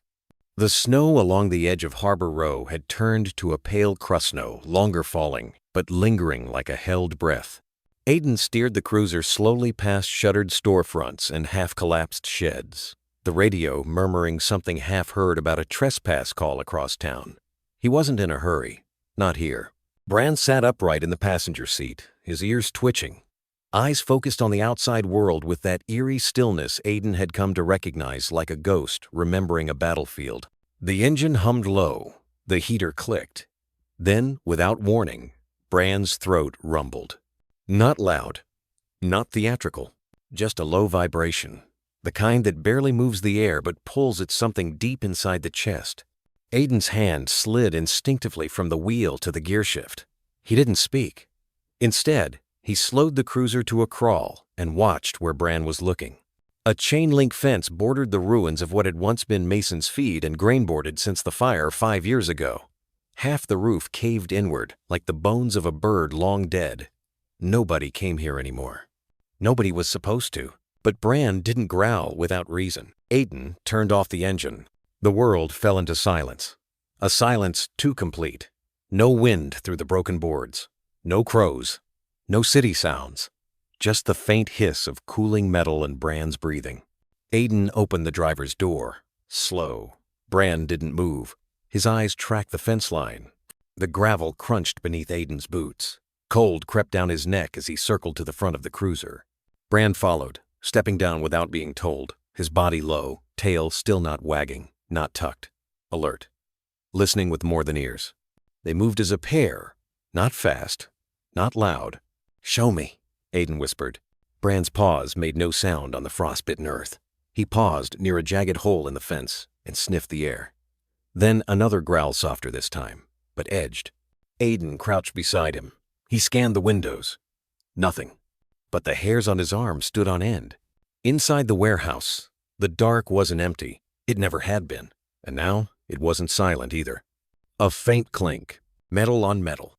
Bran pressed forward a step, but Aiden held up a hand. The dog froze, muscles taut. Aiden reached for his radio, but didn't key it. Not yet.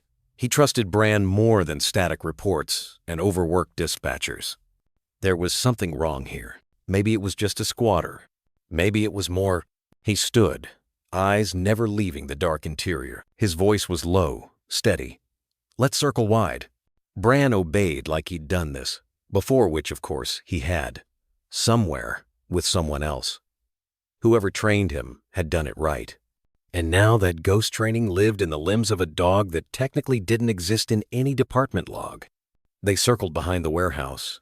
Snow had drifted up against the back wall, softening the jagged edges of broken crates. That's when Aiden saw them footprints. Not fresh, but not old either. Aiden crouched and touched one. Still firm. From that morning, maybe. Too small for a grown man. A teenager? Bran pressed close, nose twitching. His tail moved 1C, flickened, then froze again. Another growl. This time directed at the back door, where the lock had been crudely snipped and hung twisted. Someone had broken in. Aiden reached for his flashlight and flicked it on, shining the beam through the crack. Inside, movement. Shadows recoiling. Then, nothing. Bran didn't bark, didn't bolt. He just waited. Aiden whispered, "Stay," and stepped inside. The scent of old ash and wet wood hit him first. The air was thick. Somewhere overhead, a piece of metal groaned under shifting weight. Maybe the roof, maybe not. He swept the light across a tangle of crates. Thena flicker. Aiden turned sharply, and there huddled behind a pile of insulation and tarps was a boy. 12, maybe 13.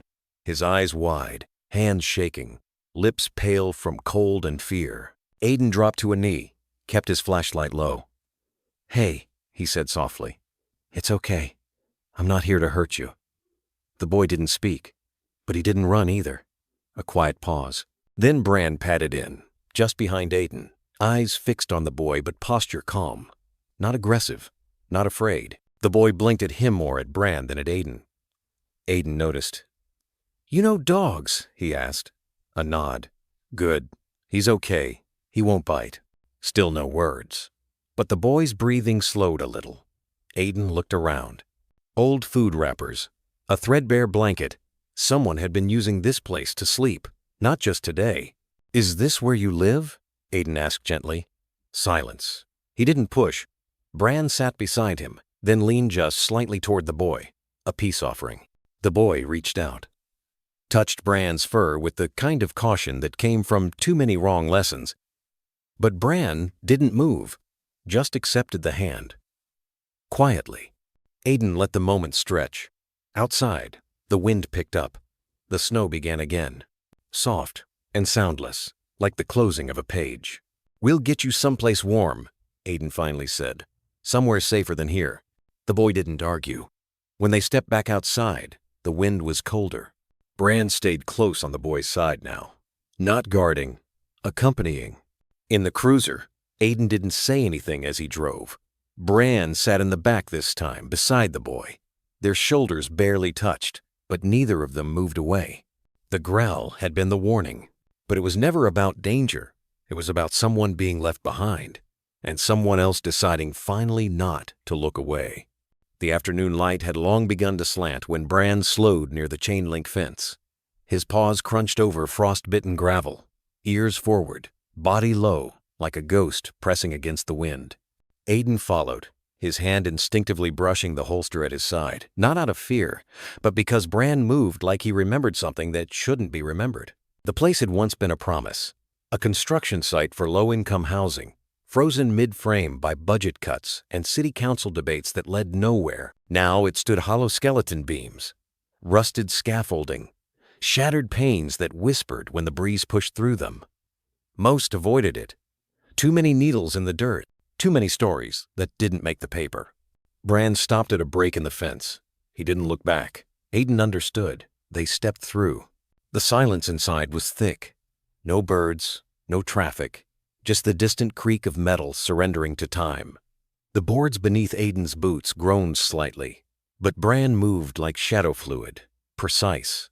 About 20 yards in, the dog paused, near a warped plywood sheet that had long since collapsed inward. The scent in the air shifted, not rot, not exactly. But something lived in the dirt that wasn't supposed to be there. Bran began to dig. Aiden knelt, brushing aside layers of frozen soil with gloved hands. The earth was stubborn, dry in some places, clumped in others. But soon, the edge of fabric revealed itself. Green, weathered, canvas, a duffel bag. Aiden pulled it out, heart ticking faster than it should. He set it on the concrete ledge and slowly unzipped it. The first thing he saw were gloves latex, unused. Beneath them, bolt cutters, their handles nicked and dulled, a crowbar, a roll of duct tape, and tucked into the side pocket, wrapped in a crumpled shirt, was something colder than the tools. A badge, blackened around the edges but unmistakable. A Riverside police shield, Unit 2417. Aiden's throat dried. "God," he whispered, fingers tracing the numbers like a prayer. Bran sat beside him, not wagging his tail, not moving, just watching, waiting, like he knew what this meant. Unit 2417, belonged to Officer Miguel Ramos, missing 9 months, presumed dead. But not here. Not until now. Aiden scanned the area, heart thudding in his ears. The site was abandoned, but that didn't mean it was forgotten. Not by the people who needed it hidden, and certainly not by the ones who had left this behind. He looked down at Bran. "You brought me here on purpose, didn't you?" The dog didn't answer. He didn't need to. Aiden sat back on his heels. For months, they'd searched fields, rivers, alleyways. Never once had anyone thought to look here less than a mile from the precinct. He pulled out his phone and snapped a few photos, careful not to disturb the arrangement. Then he reached into his jacket for a bag and carefully placed the items inside, one by one, gloves on. As he worked, a gust of wind tore through the frame above them. It howled, low and angry, rattling loose siding overhead. Bran flinched but didn't bolt. Instead, he stepped closer to Aiden, pressing against his side with the quiet steadiness of a partner who had done this before. This wasn't random. This wasn't instinct. This was memory.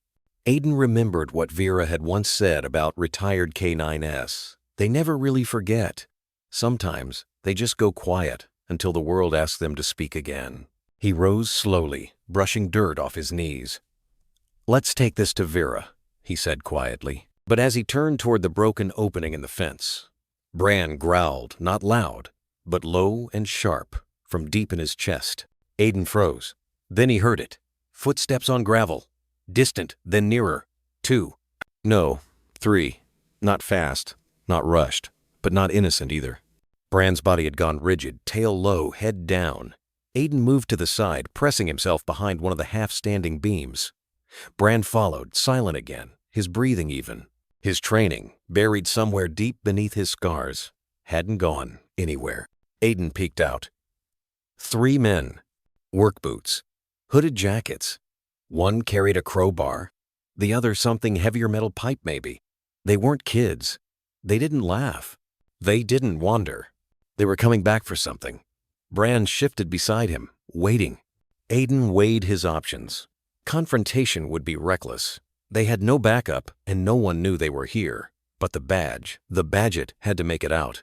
He pulled a small tracking tag from his coat and slid it into the seam of the duffel bag, sealing it again and tucking it just beneath the beam where he and Bran had first dug. Then he whispered, "Stay." But Bran didn't obey. He nudged Aiden's hand, gaze steady, as if to say, "I left this here for a reason. You don't leave without it now." The men were closer. Aiden's jaw clenched. He picked up the bag again, slung it over his shoulder, and moved in silence, Bran at his heel, like a breath that never broke rhythm. They slipped out the other side of the site, through a gap in the fence hidden by debris. By the time the strangers reached the frame, Aiden and Bran were already gone, just shadows beneath the winter sun. The forensics lab always had the same smell, something between rubber gloves and sterilized ghosts. Aiden stood with his arms crossed, his boots rooted to the cold linoleum floor, the walls around him humming with quiet machinery. But it wasn't the machines he was listening to. It was Bran.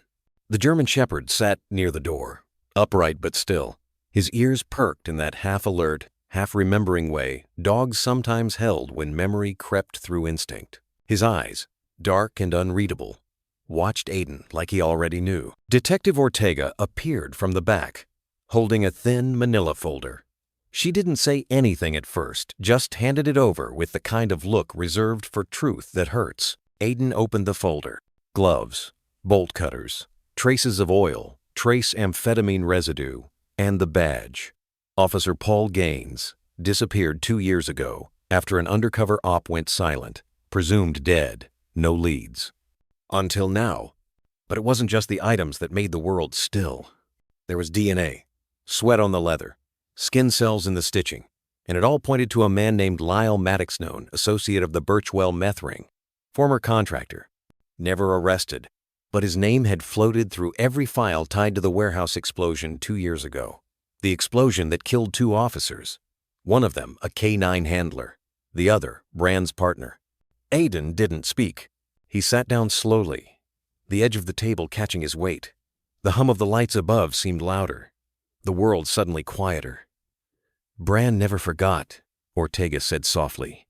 And in that moment, something shifted in Aiden's chest knot a crack. but a hinge opening. All this time, he thought he'd rescued a dog, but maybe Bran had come back for something else. When they stepped out of the lab, the late afternoon sun split across the sidewalk in long amber strokes. Aiden looked down. Bran didn't look triumphant, didn't wag his tail. He just walked beside Aiden with a quiet certainty, as if the ghosts in his memory had finally turned toward the light. Back at the precinct, the bulletin board glowed under dim hallway lamps. Aiden pinned up a new photo, Bran sitting inside the frame of the abandoned construction lot, a sliver of duffel bag exposed under his paw. Next to it, a younger photograiny, almost lost to time of Officer Marcus Ellery and Bran, two shadows locked in a still frame before the warehouse burned them into memory. Captain Vera stepped behind him, arms folded. "You think this'll lead to Maddox?" she asked. Aiden didn't answer right away. He looked at the photos again. "I think Bran's already found him," he said. Vera nodded once. "Then we follow the dog." That evening, Aiden sat on his porch. The house was quiet, wrapped in the hush of early summer twilight. Fireflies blinked like fading signals between the trees. The scent of pine, of dust rising off old wood, of memory drifted in the air. Bran lay curled at his feet, not asleep, but resting. His breathing matched Aiden's in a rhythm that had become habit. The soft rise and fall of two lives, once lost, now tethered to each other. Aiden reached down and ran a hand behind Bran's ear. It was a slow, almost reverent gesture, the kind of touch you gave someone who had survived more than they'd ever say out loud. "They think dogs forget," Aiden murmured. "But you didn't, did you?" Bran blinked, didn't move. Aiden's fingers paused on a scar hidden beneath the fur. He hadn't noticed it before, not clearly. A thin line, almost healed. Maybe shrapnel, maybe something older. It didn't matter. What mattered was that it was there. And Bran had carried it all this time. "I think you've been carrying a mission," Aiden said, even when no one else believed it was still there. Bran shifted, his chin resting now on Aiden's boot, the same way he had that night at the diner. It wasn't affection. It was something deeper, like trust that didn't need words. Across the yard, the wind moved the tall grass in soft waves. And in that quiet movement, Aiden thought of Dukis' childhood dog, the one who pulled him from the river when he was just a boy, barely breathing, the one who waited outside his hospital room each night until they let him inside. Duke had passed long ago. But that feeling, that unseen thread between a dog and the life he protects, was the same. And now it had a new name: Bran. Later that night, Aiden logged into the police database and reopened case number 2275, the Birchwell meth explosion. The system flagged it as dormant. He changed the status to active, attached Bran's photo, the bag, the DNA. Then, without thinking, he typed under the notes section, "Reopened due to a lead discovered by former K9 Bran. His memory was more precise than ours. Follow his instincts." He hit save, and as the screen blinked and locked, Aiden turned back toward the living room. Bran had moved closer, now lying just outside his bedroom door. Silent, watching, guarding. Somewhere between the lost and the found, a ghost had been reactivated, not just in the badge or the bag, but in the eyes of a dog who refused to let time erase what mattered. Bran hadn't just remembered, he had waited. And now, the hunt for the truth had a heartbeat again. The air inside Town Hall that afternoon felt hushed, as though the walls themselves understood the moment. Rows of wooden chairs stood polished and straight. At the front, beneath the seal of the Granite Hollow Sheriff's Office, a small platform draped in blue cloth edged with silver waited like an altar. Bran stood beside Aiden, wearing a black vest recently cleaned and patched. A silver badge gleamed on its side. Honorary Deputy K9, Granite Hollow. His ears were slightly back, not with fear but focus. He didn't seek the cameras or applause. Beside Aiden, he simply stood. The room wasn't full. Granite Hollow wasn't that kind of town. But those who mattered were there. Captain Vera had traded her usual briskness for polished boots and combed hair. The mayor, a soft-spoken man with a crooked nose, cleared his throat more than usual. Officers who once chuckled at Bran's quiet presence now stood in respectful silence. Near the podium stood a girl of about 10. Josie. 2 weeks ago, Bran had found her hiding beneath a tarp in a suspect's shed. No one else would have checked. Today, she wore a blue dress, hair tied with a yellow ribbon, clutching a drawing. A brown dog with a heart over its head and the words, "Thank you for finding me." The mayor stepped up to the podium, voice trembling. "I won't speak long. 2 years ago, a blast at the East Quarry took 2 of our own. 1 K9 from that team went missing, presumed dead." He paused, but he wasn't gone. He survived. And today, he stands here not as a stray or a statistic, but as one of us. He turned to Bran. "Deputy Bran, Granite Hollow thanks you." Applause broke gently, then grew steady. Aiden knelt beside Bran and whispered something only Bran could hear. The dog's tail gave one slow, proud wag. Captain Vera stepped forward with a velvet-lined box. Inside was a black leather collar etched with the words, "Never forgotten, never alone." She didn't hand it to Aiden. She knelt and fastened it herself, her voice low. "I never got to do this for your partner. Maybe this time we get it right." Bran didn't flinch, but his eyes softened as if some old sorrow eased, if only slightly. After the ceremony, Aiden and Bran sat on the steps outside. The sun dipped low, shadows stretching across the brick walkway. Josie approached, still holding her drawing. "Do you want this?" she asked, voice small. Aiden smiled. "I think he'd like that." She knelt, slipping the picture under Bran's vest, right over his heart. "You're not scary," she whispered. "You're just quiet." Bran licked her hand once, and Josie's face lit up. As she skipped back to her parents, Aiden leaned against the steps, Bran's head resting near his boot. "Not bad for a ghost," Aiden murmured. From behind, Vera called out. "Second chances don't come often in this job," she said. "I know," Aiden replied. Her gaze lingered on Bran. "Make it count." Then she walked away, leaving them in the golden hush of late afternoon. The crowd dispersed slowly, reluctant to break the spell. No one stared at their phones. They lingered, drawn to the quiet gravity of Bran sitting beside Aiden, the vest shining with its new badge. In the back row, Luna stood with her fingers clasped, eyes bright. Today wasn't about grief. It was about survival. Her gaze followed Bran, how his ears perked at the rustle of the flag, how his tail swept the floor slowly when someone approached. His steadiness wasn't from training. It came from being broken and choosing to stand anyway. When Aiden turned and caught her eye, he gave a small nod-nothing theatrical, nothing loud. But Luna smiled, and it bloomed like morning light after a storm. She lifted one hand, just slightly, then dropped it. That was enough. Closer to the front, Harold stood stiffly, his dark blue uniform pressed within an inch of its life. He hadn't clapped during the ceremony, but he hadn't looked away either. Now, as the gathering loosened into mingling conversation and handshakes, he stepped forward. "Deputy," Harold said quietly.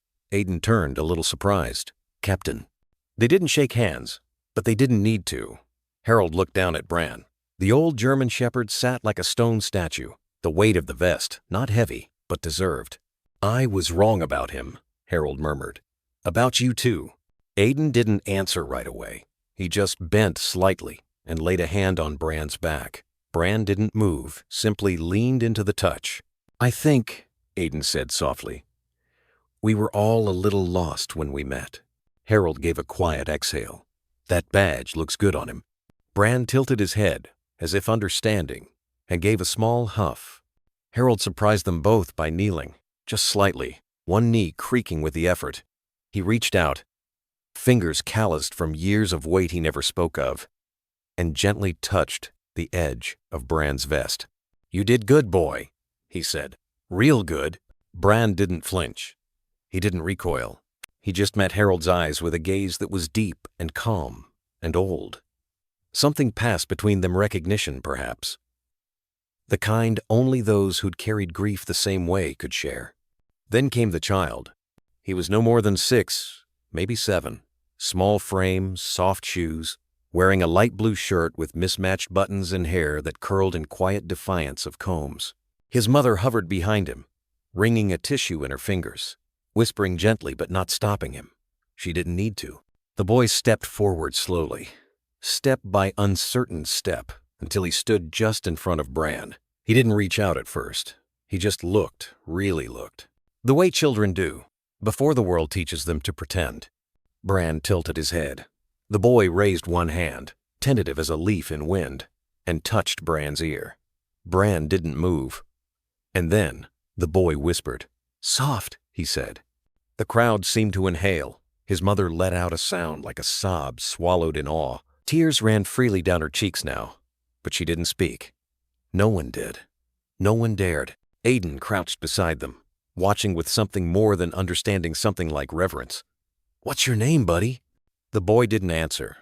Instead, he pressed his face gently into Bran's neck and stayed there, not hiding, just anchoring. His small body trembled a little, as if words had been buried so long they forgot how to come.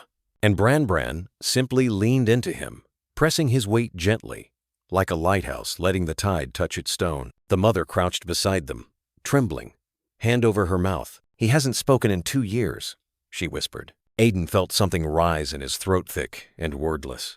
The same thing he'd felt the day Bran led him into that frame of broken wood and silence and ghosts. The same thing he felt in that first night, when a dog that had forgotten how to trust chose to sleep near his door anyway. Healing, he realized, never announced itself with trumpets.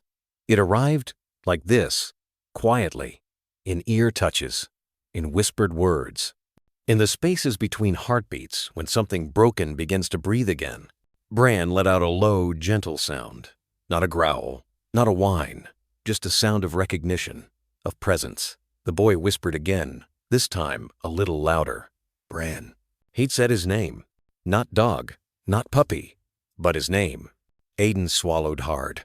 Around them, people began to realize what had just happened, and the stillness gave way to something tender and raw-like, the moment before a first tear falls.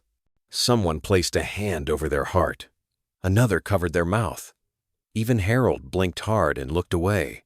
"Bran saved my son," the woman said softly, eyes meeting Aiden's. "And he didn't even have to do anything, just be." Aiden looked at Bran. The old dog who'd once walked out of fire and betrayal now sat beneath the warm sun in the heart of a town that had almost forgotten how to believe. Bran met his gaze, not in question, but in knowing, as if to say, this is why. Not for medals, not for redemption, but for this, for the soft brush of a child's voice breaking through silence, for the woman who could finally exhale, for the ripple Bran caused just by showing up. Aiden rose slowly.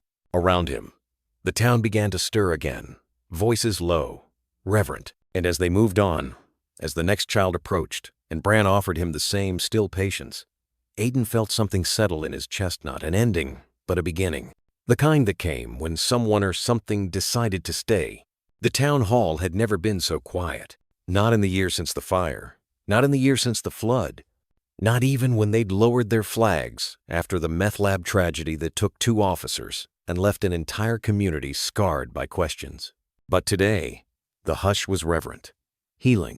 Aiden stood behind the podium, his hands slightly trembling not from nerves, but from the weight of memory. The kind that settles deep in the chest, quiet and immovable. The kind that only grows heavier when you realize something forgotten has chosen to live again. Beside him, Bran sat, wearing the honorary vest with a K9 badge sewn near the shoulder, polished, simple but more meaningful than any metal star. His ears perked, his eyes scanning the faces in the crowd, not out of anxiety. Not like the first days, but something gentler, steady, like he finally belonged. Aiden cleared his throat. The microphone crackled softly. "I was told to keep this short," he began. A few chuckles broke the silence, easing the tension like a hand resting on a wound. He looked down, then back up, gaze sweeping over the sea of townspeople old and young, officers and civilians, survivors and those still learning how to live again. Then his eyes found Luna standing between her foster siblings, a soft smile trembling on her lips. Harold standing ramrod straight in his dress blues, nodding once with quiet approval. The autistic boy from earlier clutching a homemade drawing of Bran, edges crinkled from nervous fingers, but colors bold and alive. And finally, Bran, waiting. This dog. Aiden said again, his voice catching slightly. Waited. He paused. Not for applause. Not for treats or someone to rescue him. Not even for a name. A hush settled deeper. Even the air seemed to hold still. He waited for someone to look again. To see him. To believe that maybe, just maybe, a second chance wasn't too much to ask. Aiden let the words breathe. He wasn't performing. He wasn't inspiring. He was remembering and giving memory a shape the room could hold. He could have turned away, could have run off into the woods, could have growled bit, disappeared, and no one would have blamed him. But instead he waited, quietly, without a sound. At the edge of a gas station for days, weeks, maybe longer. He reached down instinctively and rested a hand on Bran's head. The German Shepherd leaned into the touch knot out of reflex, but out of choice. Trust, hard-earned and whole. Some said he was broken. Some said he was done. But it turns out, he was only grieving. And still hoping. A lump rose in Aiden's throat, sudden and unexpected. There's something sacred in waiting, he continued, softer now. In not giving up when the world stops calling your name. He turned his attention gently toward the rows of veterans seated near the front, their medals glinting faintly under the light. Some of you know what I mean. Waiting for a letter that never came. For orders that didn't make sense. For brothers who didn't come back. A few heads lowered. One man reached up and wiped his eye with the edge of a calloused palm. Aiden took a breath. I think that's what this dog teaches us. That waiting isn't weakness. It's love. It's faith. It's memory with teeth. Behind him, someone sniffled. Not just one. The room was full of them now. He straightened, finishing. So, today we don't just honor a dog. We honor those who waited, who still wait, in silence, on porches, behind fences, in small rooms with old photographs. We see you. He looked down once more at Bran. And we see you, Ghost. Bran. Whatever your name was, whatever your name is, you were never forgotten. The words echoed. And then, the entire room rose. Slowly. No applause. No shouts. Just the sound of bodies rising like a tide in quiet reverence. Bran looked up, confused for a moment. Then he stood too, proud, tail still, not wagging like a happy puppy butt held just high enough. Like a flag that had once been torn but now stood tall again. A moment passed, then another, and Aiden whispered so only Bran could hear. You brought them back, buddy. You brought me back. Bran leaned in and pressed his head gently against Aiden's leg. And in that silent town hall, with no music and no fanfare, something holy passed between them. Something beyond medals or speeches, or even rescue itself. Something called recognition. Something called home. The hour was long past midnight when the house creaked in its quiet bones. Fog pressed against the windows, as though the night itself was holding its breath. Aiden stirred when a low whimper echoed from the hallway. Bran paced sometimes sold wounds, had their own voice, but this was different. The sound rising from Bran's throat wasn't discomfort. It was a cry, raw and choked, torn from a place memory hadn't released. Then came the howl. It wasn't loud or sharp, but long and cracked, a sound of confession. Aiden was on his feet instantly. He found Bran by the front door, body rigid, eyes fixed on a world only he could see. Bran, Aiden whispered, crouching. Hey, it's me. The dog didn't move. Breath came fast, ears pinned back, tail tucked. Fear like that wasn't from this world. Aiden sat down, knees drawn in, and just breathed, waiting. Bran trembled, then flicked his head toward Aiden just enough. Inch by inch, Aiden moved closer. You're not there anymore, he said softly. You're home. At that word, Bran's body eased, paws moving slowly toward him. The dog collapsed, head against Aiden's side, still shaking but no longer drowning. Aiden exhaled, hand resting on Bran's ribs. Easy now, he murmured. They lay on the floor, bodies curled like commas in the sentence of the night. Bran's breathing, ragged at first, began to match Aiden's rhythm. Moonlight stretched across the window, catching the photo above the fireplace Captain Vera pinning Bran's badge. But nights held longer memories than days. Bran's nightmares weren't monsters. They were gunpowder, screams, and the weight of a hand gone slack. Aiden understood ghosts. He'd been a cop, a son, a boy, once waiting for someone who never came home. He said nothing for a while, just shared the silence. Bran's tail twitched, not from fear, but remembering safety. "You waited," Aiden whispered. Something shifted then, like winter loosening its hold. Healing wasn't sudden. It was a path, walked together until the monsters lost their names. On that quiet floor, man and dog shared the first real sleep of the year. Snow fell softly, blanketing gravestones like folded linen. Aiden stood among the weathered stones, fingers tight around a thermos he hadn't sipped from. No flowers. His father had believed in planting trees, not watching petals die. Bran stood nearby, silent as a sentry, snow dusting his snout. The headstone was plain. Captain Liam Shaw, 1949, 2020. He didn't say much, but when he did, it mattered. Aiden let out a shaky breath and sat on the cold wooden bench. "It's been 4 years," he whispered. "I still call your number sometimes, just to hear it ring." Bran stepped closer, his body brushing Aiden's boot. Aiden leaned forward, shoulders trembling not from cold. "I thought I was okay," he said, voice cracking, and then Bran showed up. Out of nowhere.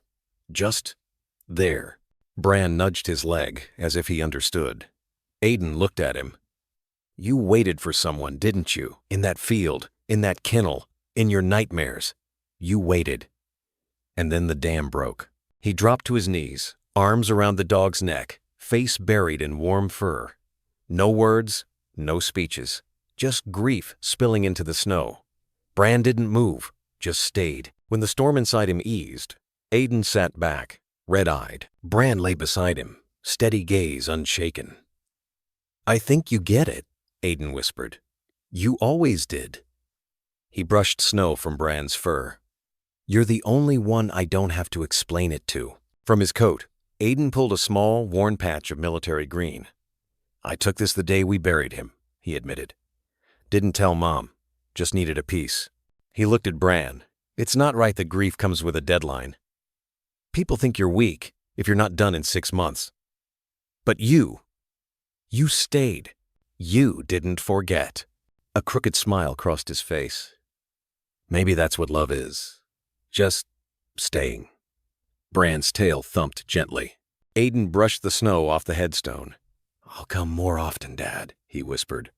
Bran stood beside him. They lingered there, man and dog, son and father's memory, before Aiden placed the worn patch atop the stone.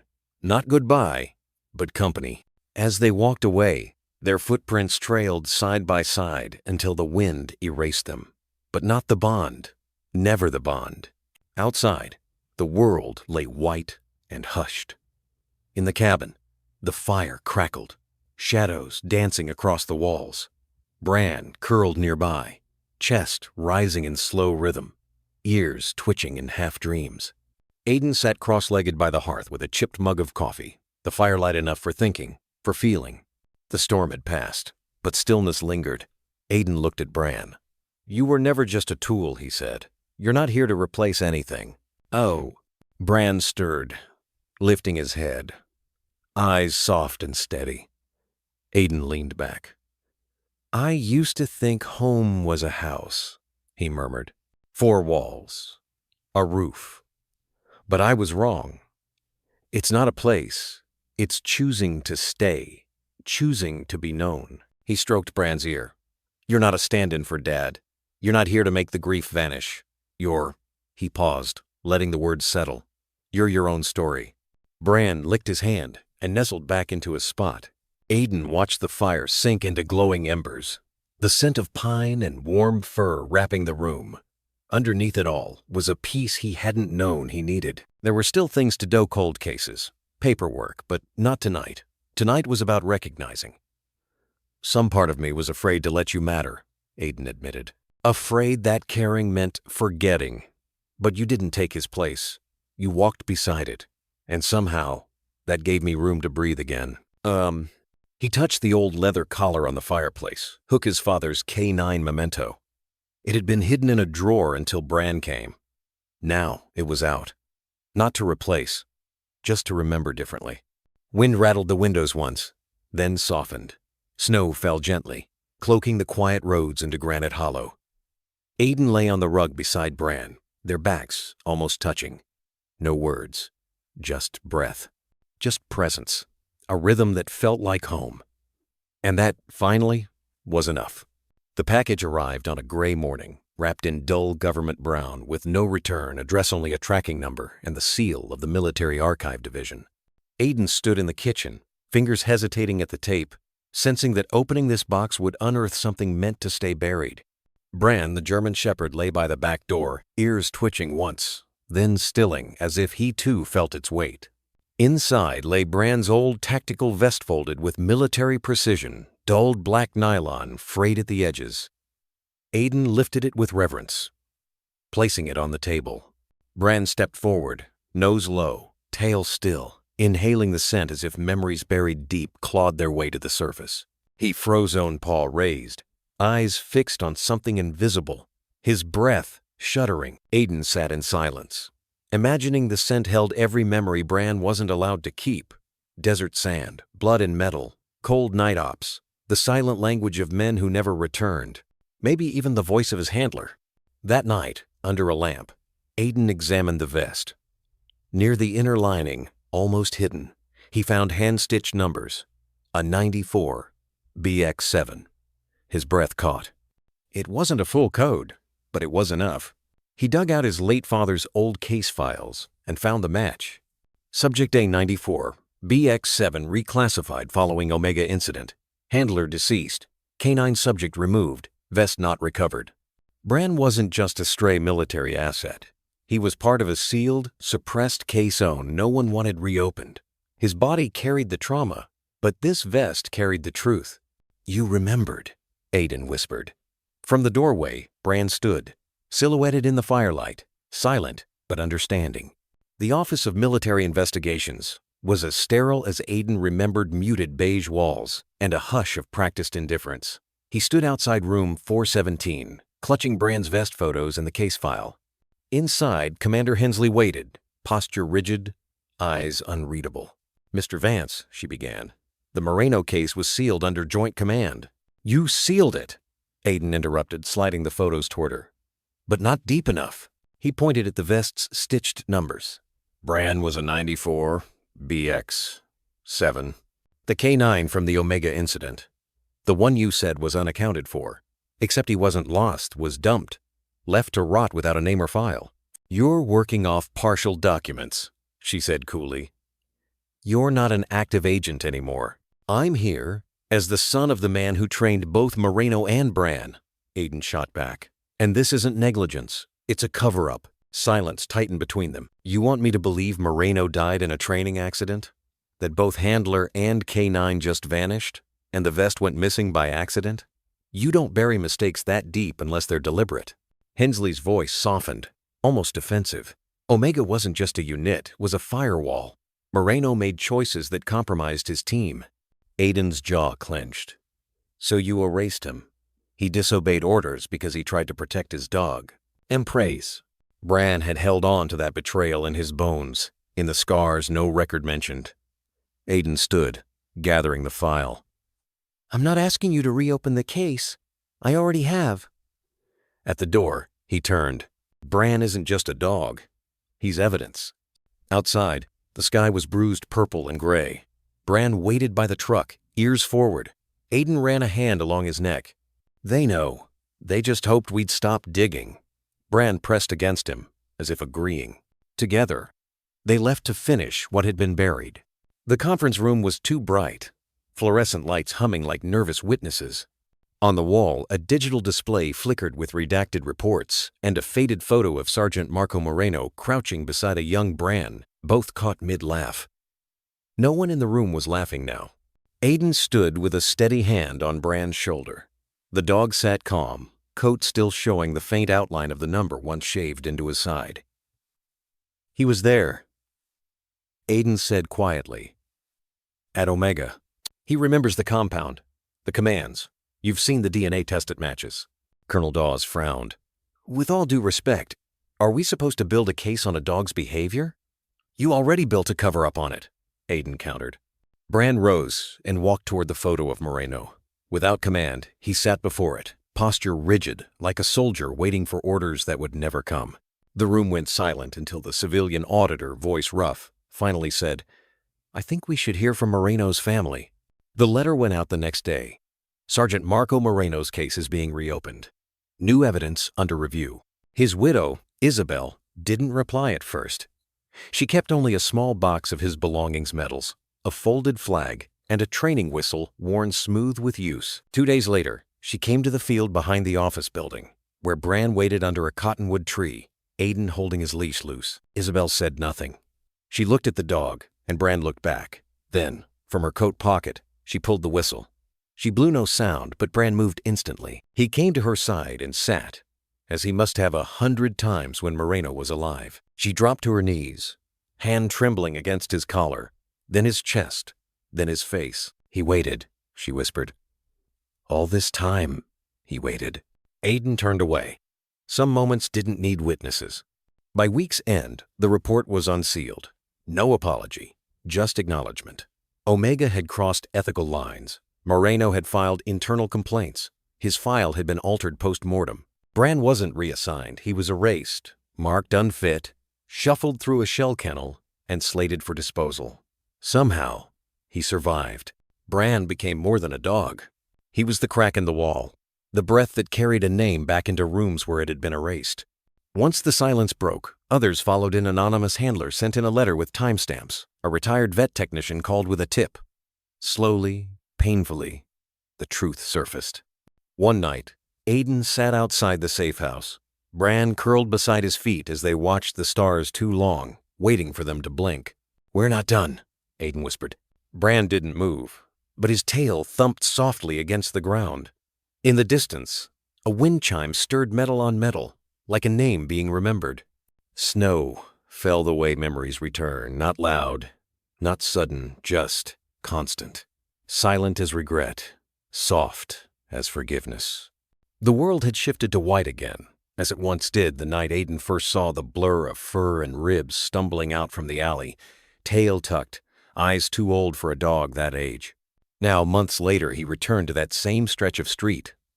The storefronts looked smaller. Maybe because he wasn't hunched over anymore, scanning shadows. Maybe because this time, he wasn't alone. Bran walked beside him, not tugging, not hesitating, just walking shoulder to thigh, his pace tuned to Aiden's steps like music remembered. There was no leash. There was no need. The cord between them had long since moved inside, somewhere beneath the ribcage. "You remember this place, huh?" Aiden murmured. Bran didn't answer, but his ears tilted back slightly. Not from fear, no, not anymore. From familiarity, from that half-buried instinct that said, "I've been here." Something happened. Something ended. Something began. It was a Wednesday, the kind of midweek morning that wrapped the town in silver, when most people kept their collars up and their voices down. And yet, as they passed, windows tilted open.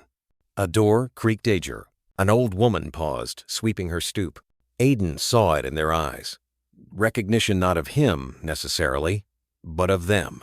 Of the silhouette of man and dog stitched against the snowfall. The image that lingered, years after the headline faded.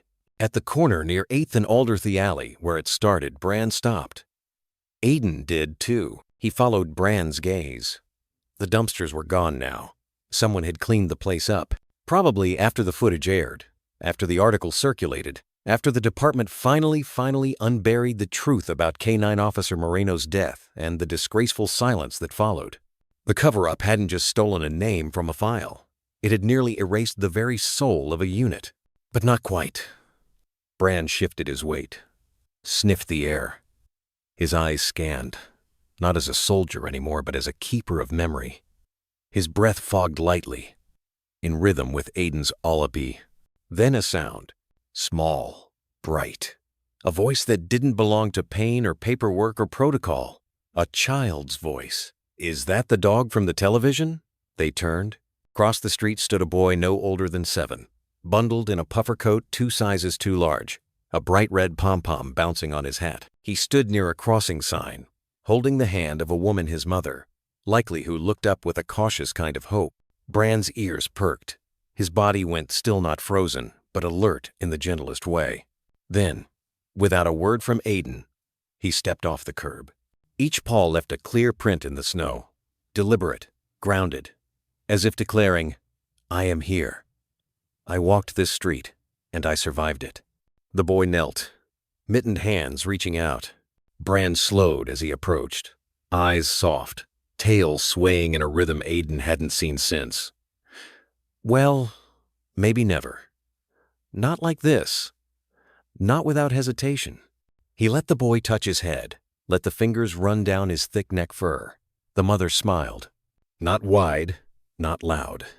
Just enough to let something long held go. "What's his name?" the boy asked. Aiden stepped up, voice quiet. "Bran. Like a cereal?" Aiden laughed, the sound catching him by surprise. "Number like the name. It means raven in the old tongue." The boy blinked, then nodded as if that explained everything. "I like him." "Yeah," Aiden said. "Me too." Bran sat, letting the child lean against him, the way someone might rest against the memory of safety. He didn't flinch. Not anymore. Whatever haunted him now walked behind them, not ahead. And in that moment, with nothing dramatic, no applause, no headlines, no flag-draped metaphor, Aiden understood. This was the patrol that mattered. Not the raid, not the courthouse, not the files unlocked by force or by favor, but this. Snowflakes settling on Bran's fur while a child laughed, and the world, for a blink, remembered how to be kind. He let the moment breathe. No cameras, no commands. Just a man, a dog, and the street where pain once started, now becoming a place where healing circled back. As they turned to go, Bran glanced up, eyes meeting Aiden's crustus. There were things that would never be said, couldn't be, but didn't need to be. Aiden gave a single nod. Bran stood. Together, they walked forward. The letter came in a plain envelope, hand-addressed in a careful script that looked like it had been written through tears. It had no return address, just a P.O. box from El Paso. Aiden found it waiting in his mailbox beneath a dusting of snow, the corners softened by travel and time. He stood by the door, hesitating before opening it, Bran sitting patiently at his side, as if sensing the weight of what lay inside. Inside, the letter was short. No legal jargon, no official header. Just a few paragraphs, handwritten, in ink that occasionally smudged where fingertips must have paused too long. Dear Officer Aiden Calloway, my name is Lucia Moreno. I'm the sister of Officer Gabriel Moreno. They told us he died in the line of duty. We buried him without knowing why his partner was never recovered. We were told Bran went missing, presumed dead. But I saw the news last week. I saw that your department has reopened his file because of a dog that never stopped looking. Would it be possible to meet him? I know it's strange. I want to thank the only soul who never gave up on my brother. Sincerely, Lucia Moreno. Aiden folded the letter slowly. The paper trembled in his hands, not from the cold, but from everything it stirred inside. He looked down. Bran was staring up at him with those old amber eyes. There was no wag of the tail, no bark, just stillness. Knowing. That night, the house was quiet. Aiden sat by the fireplace, the letter resting beside his coffee mug, untouched. Bran lay curled on the rug, head resting between his paws, the flicker of the fire casting long shadows across the room. You never stopped, Aiden whispered, voice cracking. Even when they did. He ran a hand through Bran's fur, rough and thick along the spine, gentler near the ears. The German shepherd closed his eyes but leaned into the touch. In the hush of that moment, Aiden felt something in him shift. This wasn't just about justice anymore. It was about returning something sacred, a connection Bran had never let go of. Lucia chose a small park in Santa Fe for the meeting. Neutral ground, she had written in her second letter. I don't want this to be about departments or uniforms, just about Gabriel. The morning was overcast when they arrived. Aiden parked near the entrance and stepped out, Bran leaping down beside him with quiet precision. His movements were still limber, but Aiden could see the years in them now. A hesitation before a jump, a stiffness in the shoulders when he landed. Still, there was pride in the way he walked beside Aiden, like a soldier reporting for duty one last time. Lucia sat on a bench beneath a leafless tree. She wore a wool coat, hands clasped together in her lap. Her face was familiar Gabriel's nose, his brow. Her hair was pinned back, though a few strands had come loose in the wind. She stood as they approached, but it wasn't Aiden she looked at. It was Bran. Her breath caught in her throat. A sound, like a gasp, or a memory breaking the surface after being buried too long. Bran stopped a few feet from her, ears perked, eyes fixed. Then, without a command, he stepped forward. Lucia knelt slowly, holding out her hand. Bran leaned in, nose brushing her palm, and then gently, reverently rested his head against her chest. She broke. Tears came without restraint.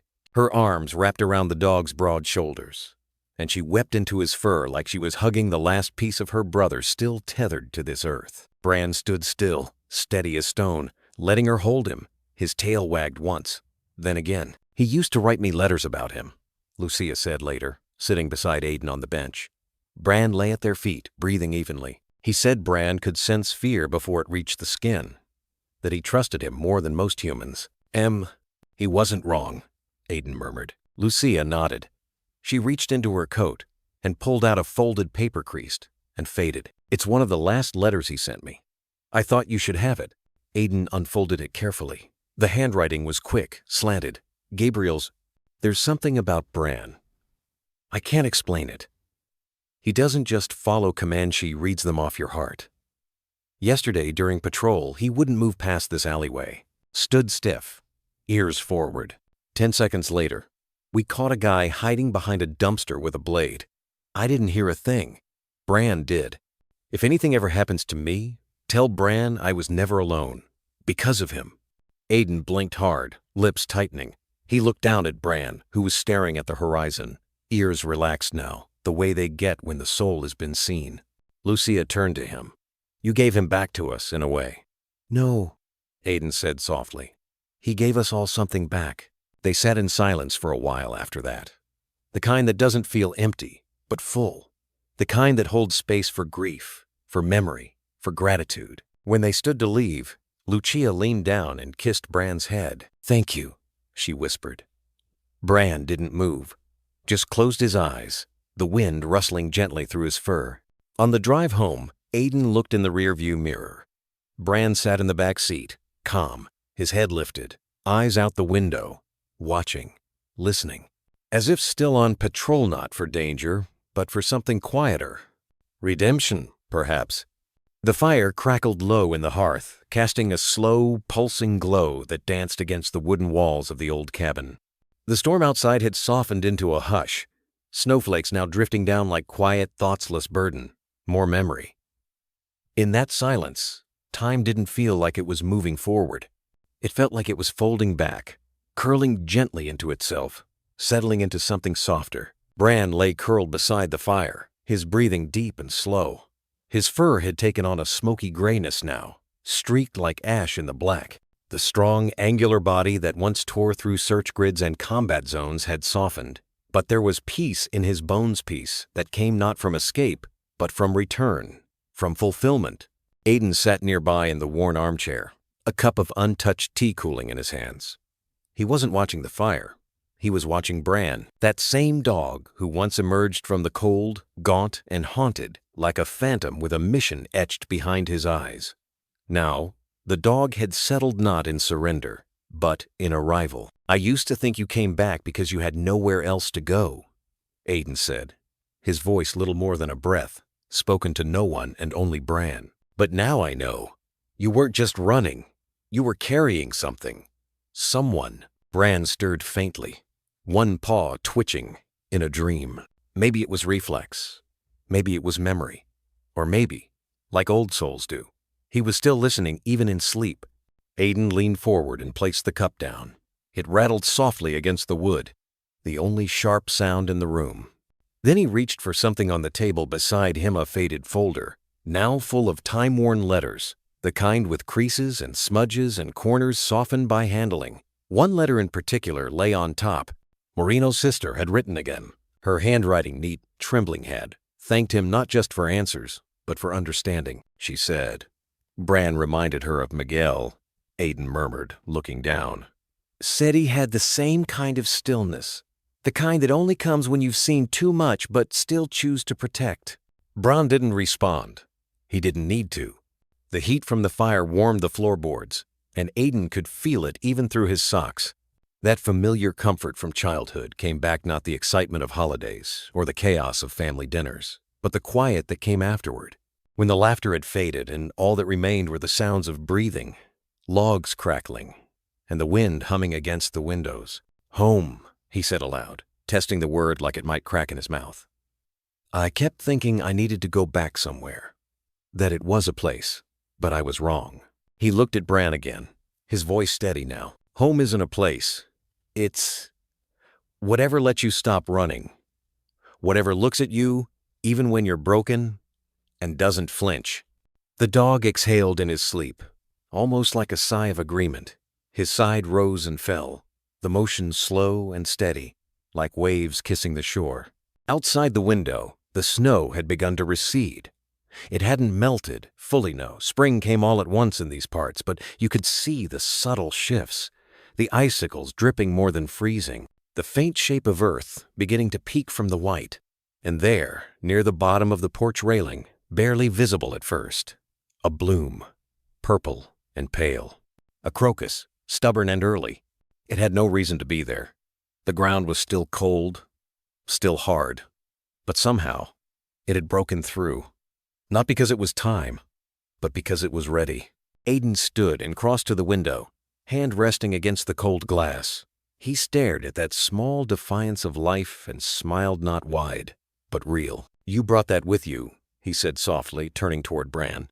You didn't just survive, Bran. You carried light through the dark. He crossed back to where Bran lay and knelt beside him, running his fingers gently through the dog's thick fur. It felt coarser now, the age apparent, but there was warmth there still. A quiet, living warmth that no fire could replicate. I wish my dad could have seen you like this, he whispered. He would have known you didn't come back broken. You came back whole, and you helped me do the same. Bran stirred again, lifting his head just slightly. His eyes cracked open, cloudy with age, but still sharp, still present. He looked at Aiden, and in that look, everything was said. There was no need for words. No handler, no mission, no war. Just a man and his dog. Two souls who had chosen not to give up on each other. Aiden leaned forward and rested his forehead gently against Bran's, their breath mingling in the space between. Thank you, he whispered.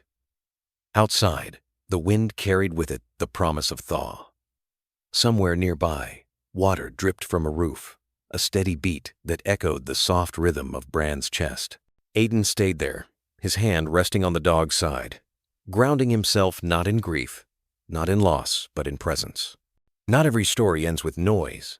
Some end with a hush, a peace earned, a silence filled not with emptiness, but with memory. Bran closed his eyes again, his breathing deep, steady.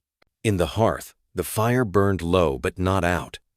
And outside, beneath the retreating snow, the crocus remained, blooming quietly, like all things brave enough to return from the shadows. In the quiet moments we share with animals, something wordless takes root, a trust, a loyalty, a kind of love that doesn't need explaining.